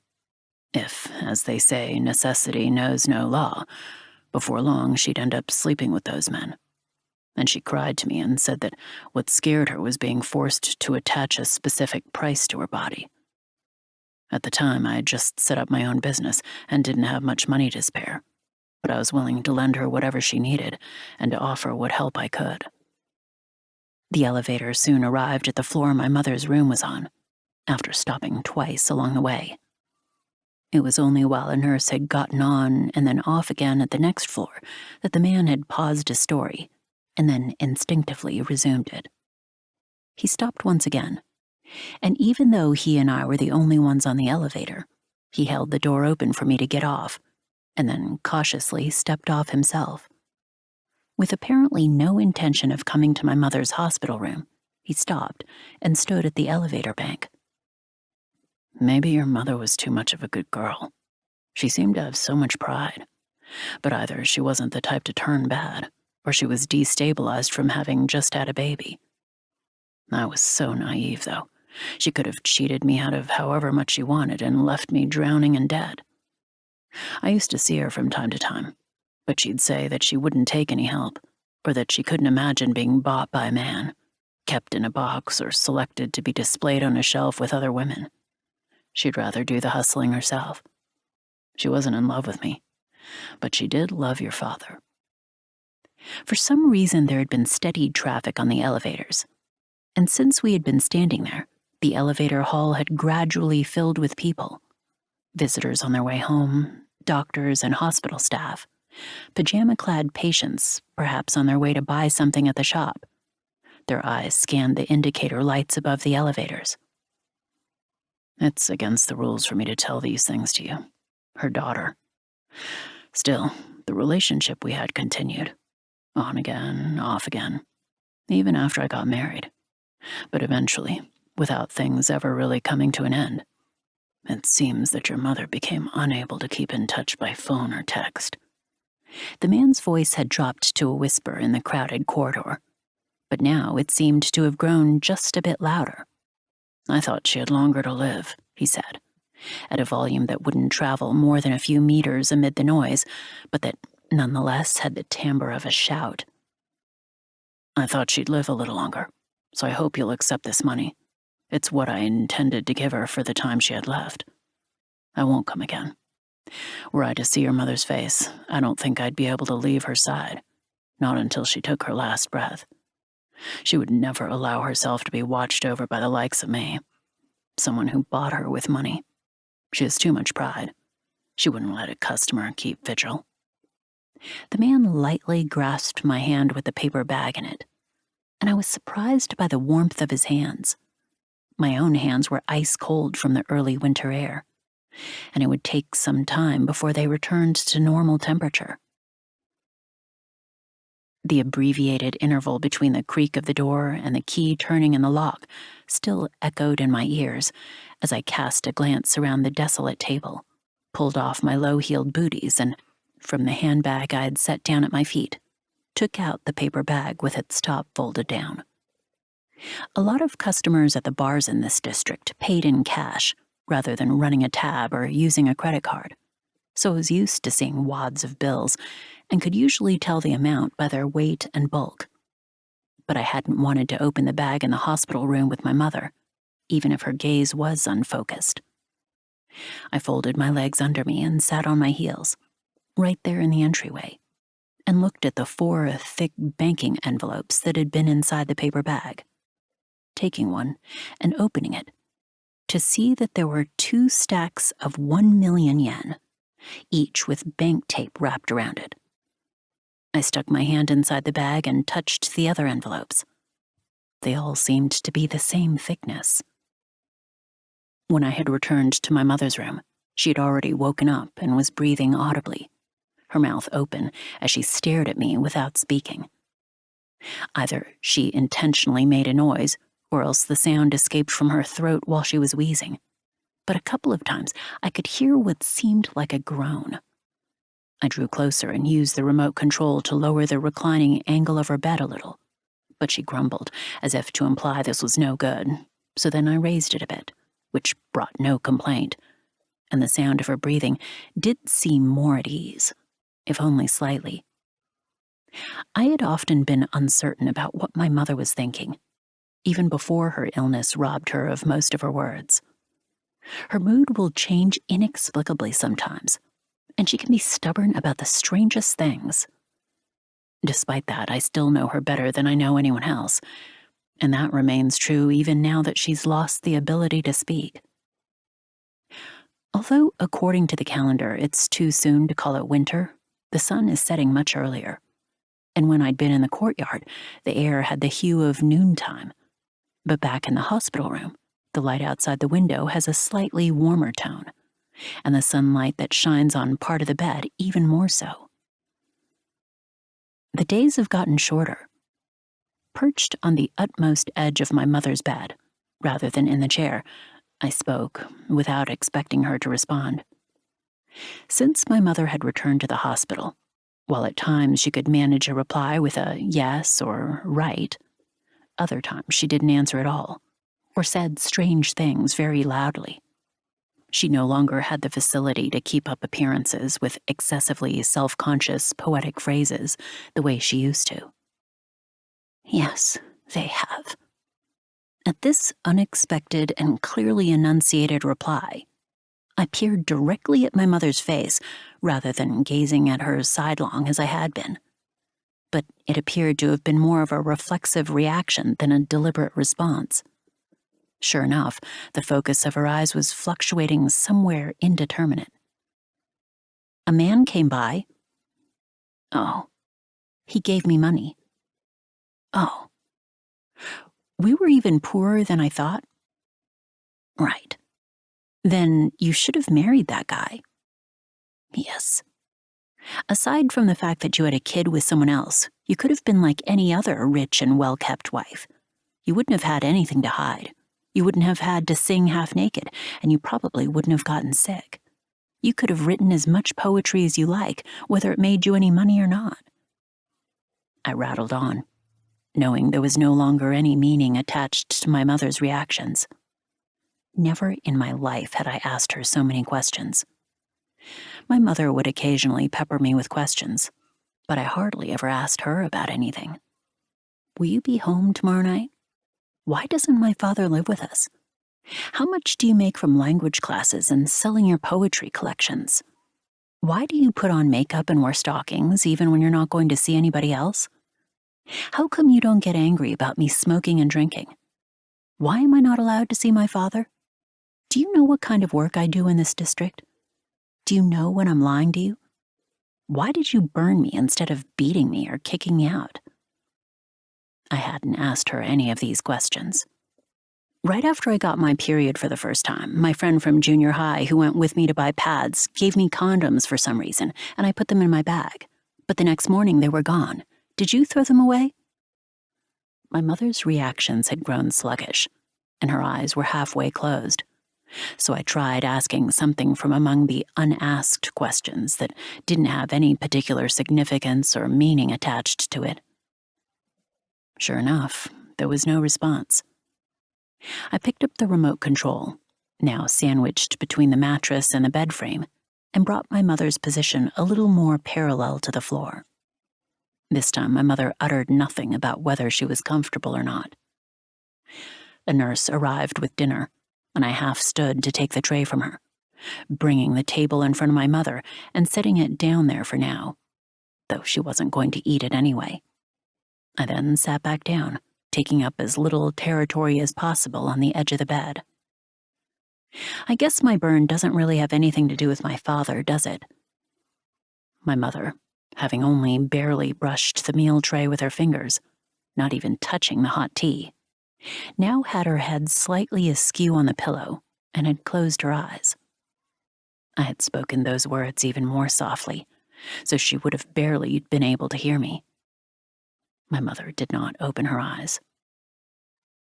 Before long, a nurse brought in my mother's medications, and my mother half opened her eyes to take her meds. Then she went back to sleeping, her brow still furrowed.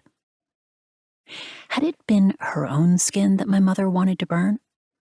Or rather, was it that my skin, which had been created from her own body, was her skin too?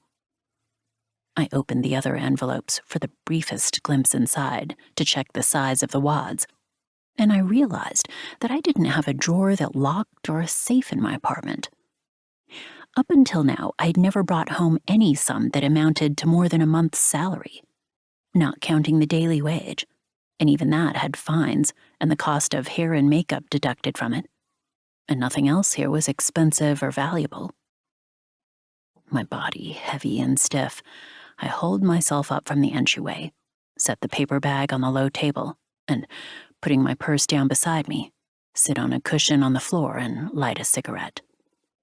The floor is even colder than it was last week, and I debate whether to turn on the heat, deciding not to for the time being, instead keeping my coat on, and I take my cell phone out of my now practically empty purse. "By the way, you working today?" I send a message to the woman from the bathhouse. I take the lip balm I had tossed into the now otherwise empty pachinko prize paper box the day before and rub it to the inner part of my lips, which are a little chapped. And soon her reply comes in. "At work, but it's slow. Pretty dead here, so looks like I'll get off at midnight. Want to get a drink or something to eat?" Well, I could get a bite to eat, but starting today I work 4 days straight, on again tomorrow morning. "What time again in the morning? 10? Right." Her texts came back straight away, so it must have really been dead there. She was a hard worker. No doubt she came from a home with both parents, although they lived somewhere you've never heard of, in some hick town outside Tokyo in Chiba or Saitama. Not the kind of place many people manage to make it out of for the big city. She goes to work in the old red light district 4 or, more often, 6 days a week. And when she has her period, she probably works at a different place where she doesn't have to do the deed. I bet her monthly take is close to 3 times what I had been making, working in a bar 6 nights a week. "I feel like drinking, so I'll hit you up again after a 4-day stretch." "What's up with you? Not enough booze since you quit the bar?" "Just that I got some extra cash, and these days I can't sleep when I come home anyway." "Oh, what happened with the S&M? Until she mentioned it, I had forgotten about the dominatrix sex club she had gotten to the trouble of sending me the contact information for. At Eri's funeral, there had been a pervading and inexplicable sadness that seemed to lament her life rather than her death, and I'd just been curious to know a little more about her. The sex clubs where she had worked in Osaka or its suburbs were probably run-of-the-mill, and I doubted they would open any particular doors into the S&M world. But my intention in asking about them had to do with the fact that I was unlikely to fail the interview at one of those places because of the burns on my body or my tattoos. Bathhouses and sex clubs that pay half decently frown upon body scars that predate facial sculpting. In addition to having tooth implants, Eddie had an array of cutting scars, each the same depth, that ran along the inside of her left arm from the wrist to the elbow. "I did them when I was young," she had said. But she'd been young even when she died. "Haven't gone yet. I spend all my days at the hospital. Tattoos are okay for S&M?" I asked this casually, even though I hadn't looked into it at all myself. Maybe it was the momentum from the barrage of questions I'd directed at my mother, who may or may not still understand. I hadn't screwed the cap back on the tube of lip balm very well, so I put some more on the tip of my finger and rubbed it into my lips, which were still sticky from the previous application. These days, you see a lot of call girls with them. Only place they're no good is at cheesy hot springs that have family-friendly pools attached. I touch my left arm with my right hand, circling my fingers from my outer arm toward the inside, gently tracing the subtle unevenness through my clothes. The artist who inked my tattoo had been a woman. She was courteous and, without a doubt, skilled, and had worked in a big, bright tattoo parlor on a busy street in an area that was frequented by junior high and high school students.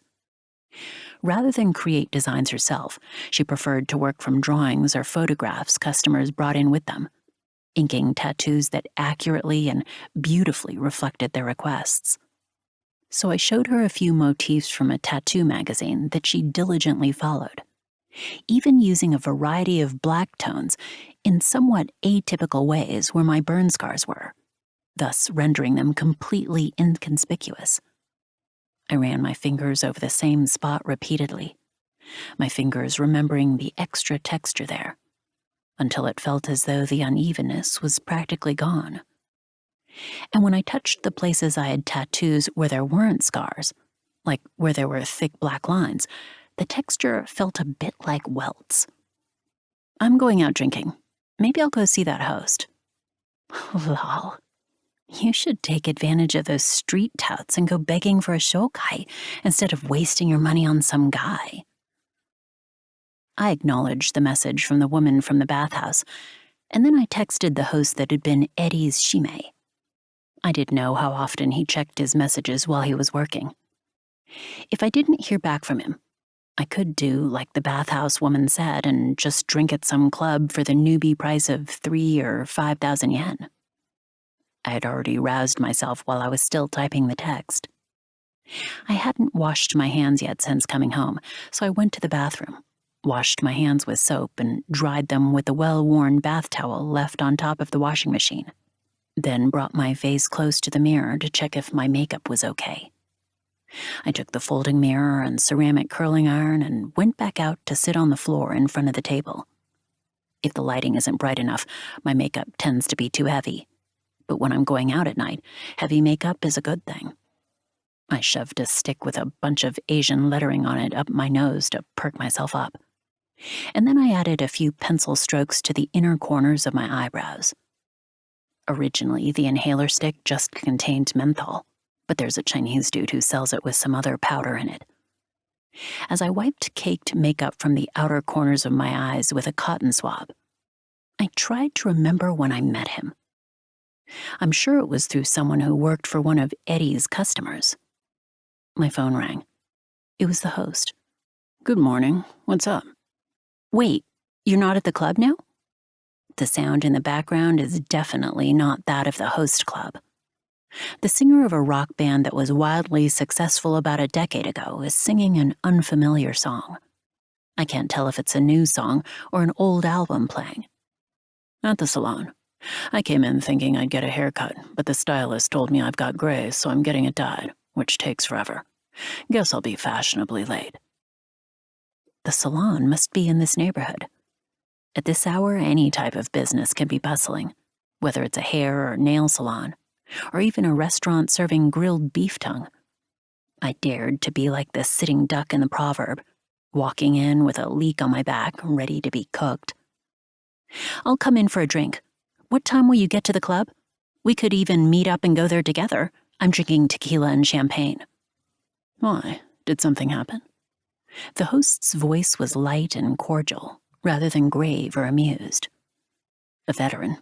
He's on guard upon encountering a leek-bearing duck, neither fazed nor keyed up by it.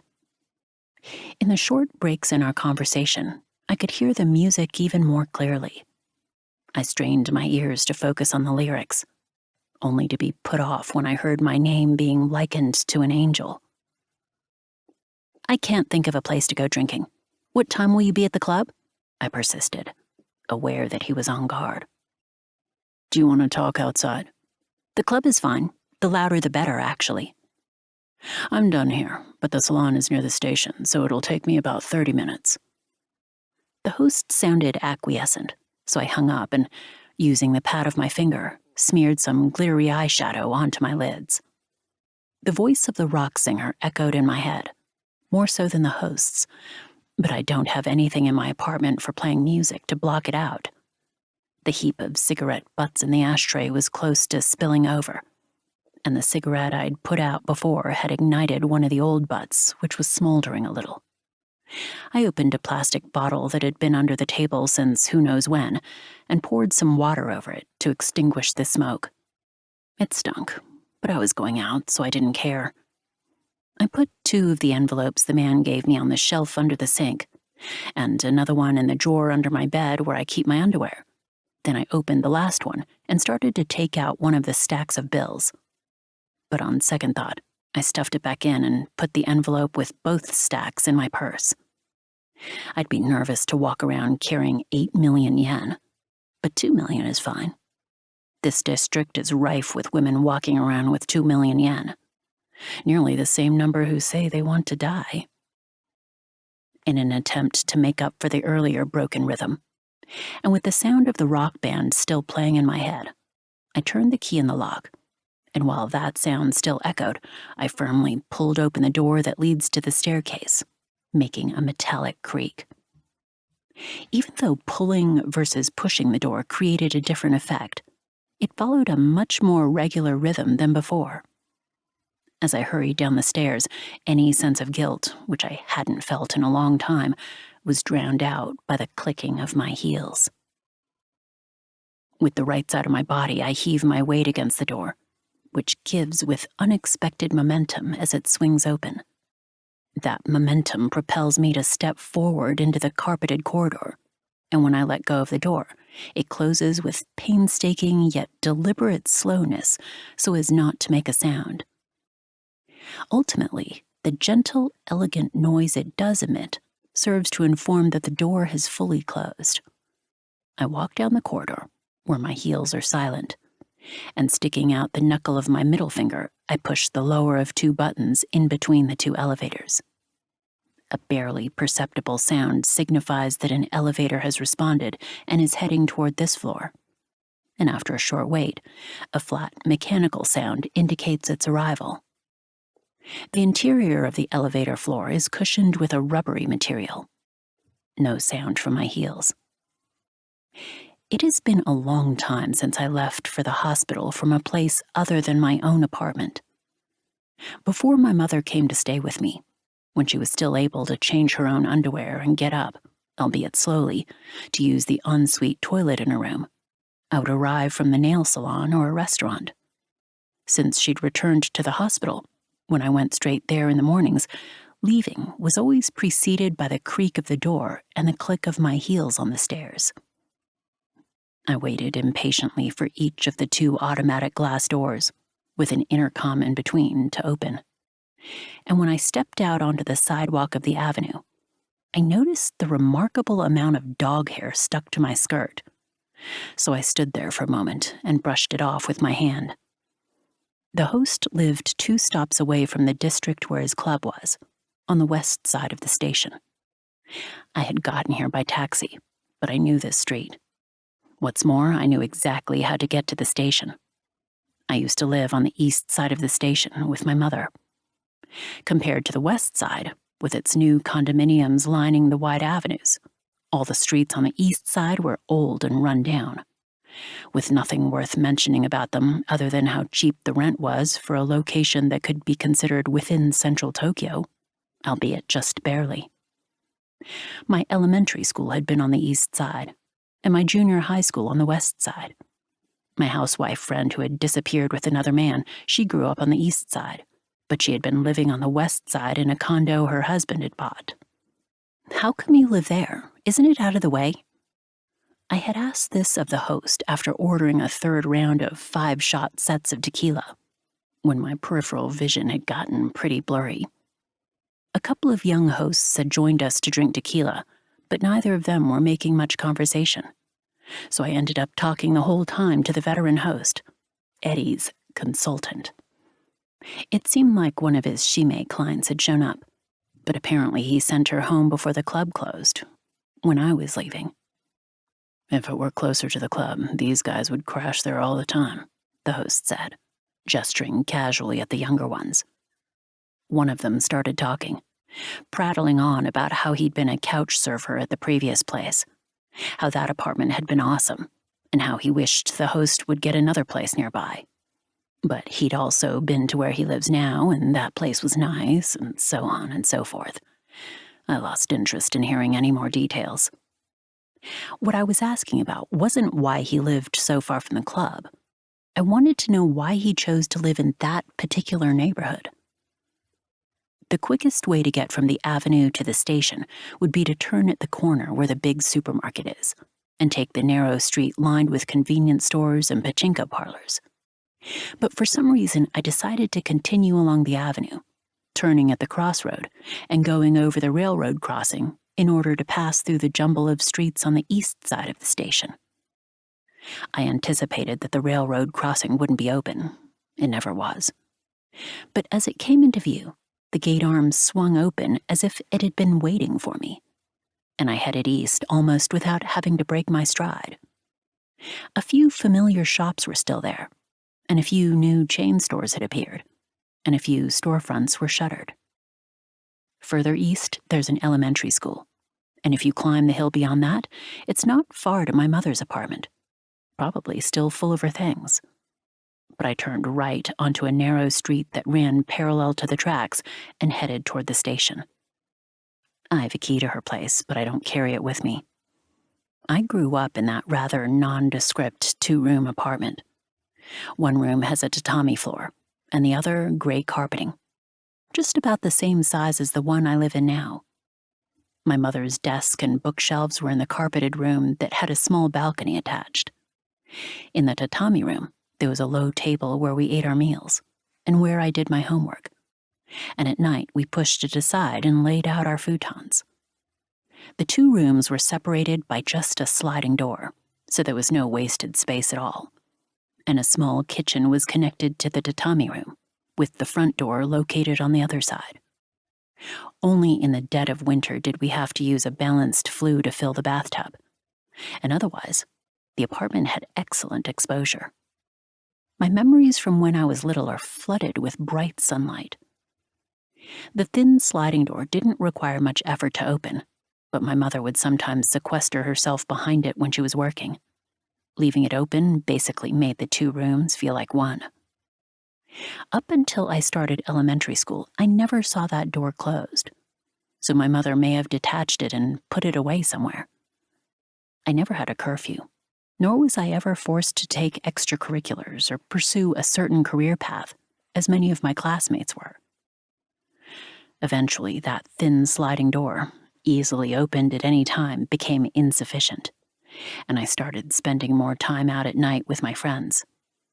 I might sometimes get nagged about my clothes, but even when it was obvious I was doing things like smoking and shoplifting, my mother didn't seem all that surprised or angry. Thinking back on occasional snippets of conversation, however, it's perfectly clear to me the kind of women she held in contempt and the kind of money she had a distaste for. Since leaving home at 17, I'd rarely been back to the apartment where I'd lived with my mother. I hadn't taken up much space, so I figured my mother lived on her own there, with the furniture arranged pretty much the same. The sliding door had probably been taken off. The stores became closer together, and the shuttered storefronts dwindled. And as the streets approached the bustle of the area in front of the station, I recognized the green grocer on the left corner. The merchandising at the front is like that of any fruit and vegetable shop in a shopping district. though what's on offer is the kind of relatively upscale, yet somehow lackluster fruit meant for gift-giving, and those unusual vegetables used only in Chinese cooking. A young couple, who probably live on the west side, wearing shiny and new leather jackets, are browsing the storefront. There's a greengrocer at the entrance to the entertainment district where I live, and also one in front of the station nearest there. The one in the entertainment district sells fruit skewered on sticks to young people at a huge markup, while the one by the station takes the price gouging to another level, selling beautifully cut fruit and cakes to the women who come to shop at the department stores. This shop is not like either one of those. It's been here forever. A thin, middle-aged lady is sitting in a chair at a small table at the front of the store. She used to sit there tapping her ashes into an ashtray on the table and, whether from poor health or poor temper, never smiling.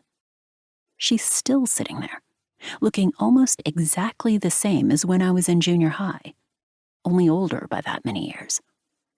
I see that the ashtray is missing from the table, whether out of her mindfulness for her well-being or local ordinances, and in its place is a sort of simple cash register made up of cans, the contents of which she is counting. The lady has a magazine on her lap, and while she's not quite flashy, her face is not entirely free of makeup. This also tracks with my memory of her. She doesn't have a manicure, but her eyebrows are penciled. And perhaps because she's slender, she still bears a vestige of sexuality. As far as I know, as someone who lived along these streets my whole life, she's always been here. She's always been middle-aged, and she's always been skinny. When I think of this station, the first image that comes to mind is this fruit and vegetable shop.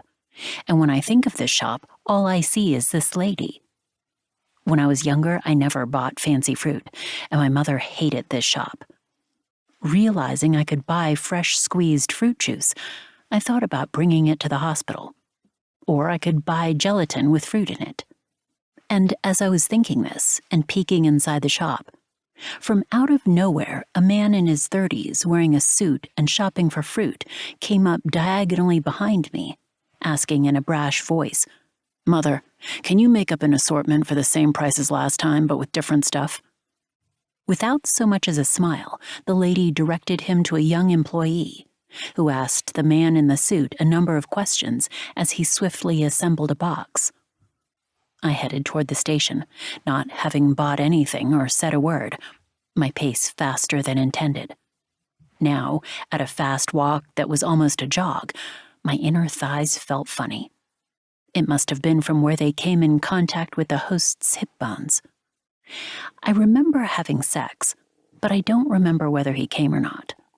I'd been worried about quelling the nausea and not throwing up on his clean navy blue sheets, so I hadn't come. But the sensation that spread from my vagina at the moment of penetration had felt good. It'd been a while. He'd told me that he and Eddie never had sex. I wasn't inclined to believe what the host said in general, but that had been my impression anyway. By the time we finished drinking the tequila, it was already past last call, and the figure on the bill the in-house guy brought over was less than 100,000, so rather than open the envelope, I took cash out of my wallet to pay, leaving the envelope buried at the bottom of my bag. Considering the table charge, the beer, soju, and mixers we drank along with the tequila, plus the inexplicable service and shime fees that are appended at this sort of club, I had the feeling there may have been a slight discount since the last time. But then again, it was probably just the correct amount. If there was a discount, it was so minor I didn't dare question it. Maybe because of the powder I'd snuffed right before going out. I'd been drunk enough that I bumped my shoulder against the elevator door, and the host had escorted me out, probably skipping out on the club's after-hours meeting, and I've no memory of what I said to him, though I must have used the excuse of going to see the dog to have ended up at his place. When I woke up there, I didn't have any particular sense of doubt or regret, though I felt a strange ache on the left side of my head. Walking along at such a sprint, I soon arrived at the station and fished in my bag for my IC card. But since I used it so seldomly, it was nowhere to be found. The envelope at the bottom of my bag still held the stacks of bills. When I was using his shower, the host had woken up and offered to walk me to the station, but I had demurred. Then, while he was taking a shower, I made sure the wads were there, feeling a twinge of guilt as I did so. The dog that I had met at Eddie's place had panted, his thin little tongue wagging expectantly and his eyes shining with hope that there was something in my bag. I have no choice but to buy a ticket, so I checked the fare to the station closest to the hospital where my mother awaits death and jostle onto the train for the first time in months. The last train I took was for Eddie's funeral. I assume that my mother can no longer taste even juice or gelatin, but thinking she might have taken some slight pleasure in the juice, I regret not having bought any for her. I can still hear the voice of the man in the suit who had not been her son, brazenly calling out "mother" to the middle-aged lady. My mother may have hated that shop, though I doubt she would have noticed the juice have come from there. But I had not been raised to call people who were not my mother, mother. The word, connotating the parent who had once held dominion over my body, carries too much meaning. My mother, born in the early months of the year, would likely die before she turned 54. I will have to cremate my 53-year-old mother, whose skin and hair show the tragic ravages of an old woman. Her skin and blood and flesh will surely vanish in the flames, but her bones will remain, along with her teeth, I imagine. The train that runs above ground doesn't stop at the station closest to the hospital, so I decide to walk the 15 minutes there. I considered taking a taxi, but as I rode the wave of people peculiar to the morning time, I continued past the taxi stand. Were it not for my frequent visits to the hospital, I'd never have any reason, at this hour, to breathe the air outside of the neighborhood where I live. Now that my housewife friend, she was an early riser, is gone, I can't think of a hypothetical situation that would necessitate such. Among the things my mother had bestowed upon me were a perfectly healthy body, the scars that had slashed the value of that body by half, and in the dwindling bloom of my 20s, time to waste walking in the languid morning. In front of me are several middle-aged men in suits earnestly going about their lives, and crows, and a vehicle for the contractor that restocks vending machines, and a squashed can of coffee apparently run over by that vehicle. This truly unevocative scene has been granted to me by my ailing mother. In the hospital's lobby, I go through the process I've been through countless times to get a visitor's badge, and as I take one of the many elevators, standing in front of the panel of buttons with numbers on them, a pair of women who get on after me and quickly move all the way to the back proceed to speak in a cheeky drawl from someplace a bit west of here.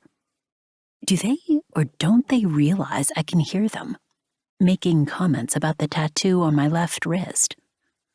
But Akashi-san's son also had a tattoo, and when he came to the funeral, he brought his children along. Did he now? These were their parting lines as they stepped off the elevator on the 7th floor. One of them was carrying flowers, the other, a paper shopping bag from an upscale fruit shop. The elevator started moving again, and I had the sensation of the air in my body being pulled downward, which persisted as I arrived at the floor where my mother's room was.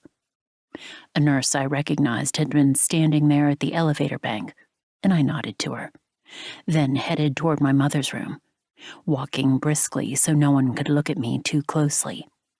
The ridiculous clicking of my heels down the corridor was sort of amusing. I had showered at the host's apartment without washing my hair. Here in the disinfected air of the hospital, my hair reeked of alcohol and cigarettes. But if I use any perfume, it makes my mother unbearably nauseous, and I myself, still queasy from last night, can't take any strong smells either. The door to my mother's room was open, and from the way one nurse was standing with her back to me, I could tell there were more people inside. I slowed my walking and approached the nearest nurse, deliberately rustling my bag to draw her attention to my presence. My mother hadn't died. She had been making a troubling sound in her throat, and so it seemed the doctor was suctioning out phlegm. It was the same doctor who had been in charge and consulted with us on the day my mother arrived at the hospital for this day, when I had accompanied her in the taxi. The phlegm isn't causing her difficulty breathing. It's the fact that she has lost the strength to cough it up herself, so periodically we'll suction what we can. The nurse will take care of it next time. The doctor had taken what appeared to be the suction device from my mother's mouth and set it on a silver tray, looking me in the face, and then looking downward before meeting my gaze again and explaining this. I murmured a vague thank you. It felt odd to express gratitude, but I had no other vocabulary in response. And when I made as if to peer anxiously at my mother's face, the doctor ceded the space to me, stepping toward the wall that had a faucet on it. There was another nurse in addition to the one I had seen from behind. I was embarrassed about encroaching on a cluster of people with my smelly hair, but thinking it would be odd not to move toward my mother, I approached her head on the pillow, standing as far away from the doctor as possible.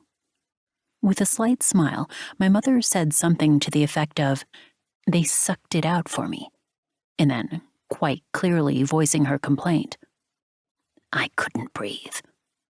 It's exhausting, coming every day and spending all your time here. When things go on, the health of family members often deteriorates too, so it's important to rest well at night. I registered the doctor's concern for me as sarcastic, but his tone was gentle. Then he said, "May I speak with you and your mother for a moment?" Posing it in the form of a question, although there was no way to refuse. "I think the pain is now quite intense. In particular, there are several areas in the chest where we're reaching the limit of what we can do. How about you, Mom? Is there anything that you feel you have to do up until a certain day? Or that once you've done this, if I were to ask you plainly, how much longer do you feel willing to keep up this perseverance?" I see. Compared to when I was alone with her in the hospital room, my mother's response gave an impression of cognizance. Moreover, she sounded just like herself when she said those words. "I don't think I'll be here for long." "Yes, but exactly how much longer?" At times, the doctor's tone changes so it sounds as if he's a pediatrician speaking to a child who has a fever. He's a thin man with whiskers on his upper lip. If you ran into him on the street, based on his appearance, you wouldn't think he had much money. "I'd like to speak to my daughter for a moment. Then there's just one thing I'd like to write down." "Can you still move your hand?" My mother raised her hand slightly in response to the doctor's question, then quickly lowered it, taking several short breaths. It was clear that the effort was like weightlifting for her. A strand of hair was clinging to her hand, so I pulled it away. My mother's face was visibly covered in peach fuzz, so I figured that ordinarily she must have been diligent about shaving it. From the looks of it, my mother had lost about half of the hair she'd had when she was at my apartment, which was strange because she was no longer undergoing radiation treatment or taking medication with that side effect. Perhaps her waning will to live extended to her hair follicles. "You must be tired, but if possible, please take the next few days to think about the things you'd like to do. Whatever that may be, if you need help, whether from your daughter or from us, let us know, and we'll do everything we can." The doctor took the liberty of including me in the group who would be willing to do whatever possible to help. Within the realm of what I can do, there is probably no action I can take that will save my mother. "I will," my mother replied, and closed her eyes. The doctor had been staring directly at my mother, but now, still looking in her general direction, he turned his body toward me, and then finally his gaze as well, giving me a nod. Thinking he was going out into the hallway, I approached the door, making as if to see him out. The doctor stood in the open doorway, in a spot not visible from the bed, and said to me, "From now on, please make sure you're reachable by phone, even late at night. It could be tonight or a week from now." The nurses forced smiles at me, and then they too went out into the hallway. For people like my mother and me, this hospital and this room are clean and spacious. Being able to stay here is a luxury. I don't know how long the man who gave me the stacks of bills thought my mother had left to live, but her body must have been worth quite a lot. Her pale figure had been shapely, in a way that really drove men wild. After the doctors and nurses left, I drew close to my mother, who had opened her eyes. She wasn't looking me in the face, but she was trying to speak to me. Since leaving my place, the only appeals she'd made to me were concrete, such as, "I'd like some apple juice," or "My back hurts." "So, have you quit smoking?" Somehow, my mother had remained alert, and she asked me this in a slightly slurred but still audible voice, to which I answered, "I'm going to quit." And the moment I did so, I regretted having come into the hospital without first smoking a cigarette out front. I'd have a smoke before lunch. My mother also used to smoke, at least until I left the home where I lived with her, and my scars came from her cigarette. Neither my mother nor I would ever forget this. "Quit now." My mother's pronunciation was now clearly inflected. Her lips were dry, and I wondered if, once she was asleep, I should put some lip balm on them for her. The peach fuzz on her face didn't seem to bother her, so I figured that was fine. It was bright outside the window. From this hospital, I could see the same sickening bluish-white sky I'd seen when I went out onto the street from the condo where the host lived. "You can't know what you don't know." My mother said this, her voice even more emphatic. "Huh? What does that mean?" "Know what you know, that's all." My mother's words could have been taken as either her responding to my question or ignoring it. As she closed her eyes again, it seemed as though she was laughing a little. With her eyes still closed, she repeated, "Know what you know, that's all," and then fell silent. An oxygen tube was suspended under her nose. I'd always had the impression that being on your deathbed meant being incapacitated by all kinds of tubes and needles. But my mother, who had known she was going to die for quite some time, was hardly encumbered by anything. Not wanting the conversation to be cut short, I found myself opening my mouth to speak. "Thanks, I guess. Maybe you didn't hate me so much, did you?" I expressed this interrogative without raising my intonation at the end. When I was little, my mother had sometimes ignored me rather than just leaving me or locking me up somewhere. I hadn't liked the poems my mother wrote. With two people in a cramped apartment, one of them a child, it was messy and cluttered with school bags and printed handouts and such. Her poems that ignored the lived experience of such disorder, I didn't find them beautiful. They didn't seem to me like the words a woman who lived in a tatami room and sang in a small club ought to be spinning together. But the world my mother wanted to depict was not a life of tatami rooms, but rather one of herbs she planted in the space that jutted out from the window, exposed to the elements and too small to be called a balcony, and of what stretched out beyond those, in the shadows that fell when evening arrived and obscured the unexceptional cityscape. It was only those very limited things that she seemed to love. The river was visible, only just barely, from the apartment where I lived with my mother. The rule was not to talk to her when my mother was writing her poetry. But I didn't know whether her gazing idly at the river counted as her writing time, so I didn't talk to her then either. I used to think my mother hated not just the greengrocer, but also the neighborhood where we lived, and the apartment we lived in. When I was a teenager, I dreaded being alone with my mother. The burns on my skin, I could show them to my friends to play for their sympathy, especially at first.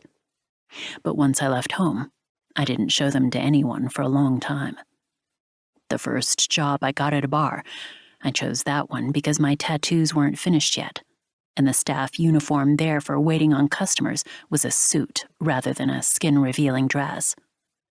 At that point, I could handle the scars from where she had burned me with the cigarette. But the inexplicably inflamed scars on the back of my arm and my shoulder were unlike anything I'd ever seen on anyone else's skin, and I was ashamed of them. It was tough to leave home at 17 and scrape by with a body I didn't want people to see. Most of the friends I used to hang out with where I grew up either lived with a guy or lived off a guy's money. If an older girl from the neighborhood who worked in a bar hadn't sublet her apartment to me, I would have been homeless. Or else I probably would have ended up back at my mother's place. I worked in pachinko parlors and izakayas, knowing I wouldn't be able to stay in the older girl's apartment forever, but I kept working in bars, still a virgin. And after I turned 20, once not just the tattoos over my burn scars, but a few other ones as well were finished, I started having sex. But I still dreaded anyone touching the back of my upper arm, especially where it was bumpy and swollen. In my memory, when my mother had pressed the lit cigarette into my arm, she'd had a terribly desperate look on her face, as if she were in a panic and oblivious to anything else. It wasn't her anger that I had felt. It didn't seem like she was angry at me, but she had seemed frantic about something. Sometimes when I was in the back room at the bar, I'd recall how her face had looked. My mother may have had some idea about what kind of bar I worked at, but ultimately I never told her. Soon enough, you won't be able to talk. My mother opened her eyes when I spoke, and she looked at me, saying something like, "You're right." Her voice is back to being a little wobbly from the drugs. "I'm glad I had you." In my mother's progressively slurring speech, I think I heard what she muttered, but unsure if she meant it as a question, so I repeated back to her just in case. "I'm glad I had you. I told Papa so too." It was the first time I'd ever heard her call my dead father that. The taxi stops in front of the building, and when I get out, my balance unsteady, the sky has already completely shifted from daybreak to morning. The clear and brisk air in what passes for winter indicates that the moon and the month have started over. My leather jacket is short, so my ass is cold. I wish I'd worn a scarf. I go around to the back of the building, push open the heavy door at the rear of the car park, and ascend the interior staircase to the 3rd floor. I would have expected my gait to be heavier, but I take each step lightly, my heels making muted clicks on the staircase. At the 3rd floor, I heave my weight against the heavy door that leads to the hallway, and there's a metallic creak. When I came home at night, I would always put the key in the lock and turn it to the left before this door fully closed. However, both my hands are full, making that impossible now. I stand there patiently and deliberately, watching the door slowly close and listening for the sound when it fully shuts. This is the first time I'm aware of hearing it up close.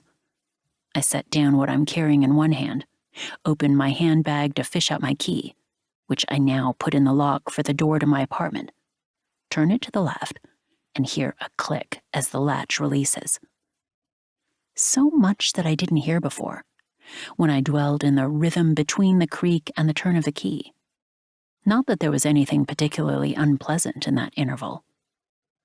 I picked back up what I'd set on the floor and set it inside the front door. I yank each high heel off my swollen, aching feet, leaving my shoes carelessly in the entryway, and with the strap of my handbag still slung over my shoulder, I head for the bathroom. My face reflected in the mirror looks tired, but my skin tone isn't bad. After nearly 20 hours without eating, my body is starving. I wash my hands with soap, dry them on the bath towel I had used the previous morning, and then bring everything I've set down with me as I sit in front of the low table. I light a cigarette and inhale the smoke, immediately feeling a bit dizzy. I pick up an unopened plastic bottle on the table, twist off the cap, and gulp down some green tea. My lower back is freezing, and that's coupled with a dull, persistent ache. The day after I stayed over at the host's apartment, I came home from the hospital to find that I'd gotten my period. That often happens. I have sex, and my period comes, right on time. On the first and second day, my menstrual flow and cramps are awful.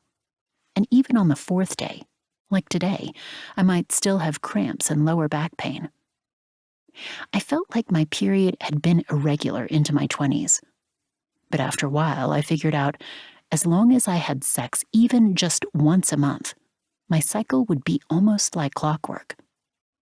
I hadn't slept with anyone since Eddie died, not even customers from the bar, so maybe I just had an instantaneous physical reaction to the host's body.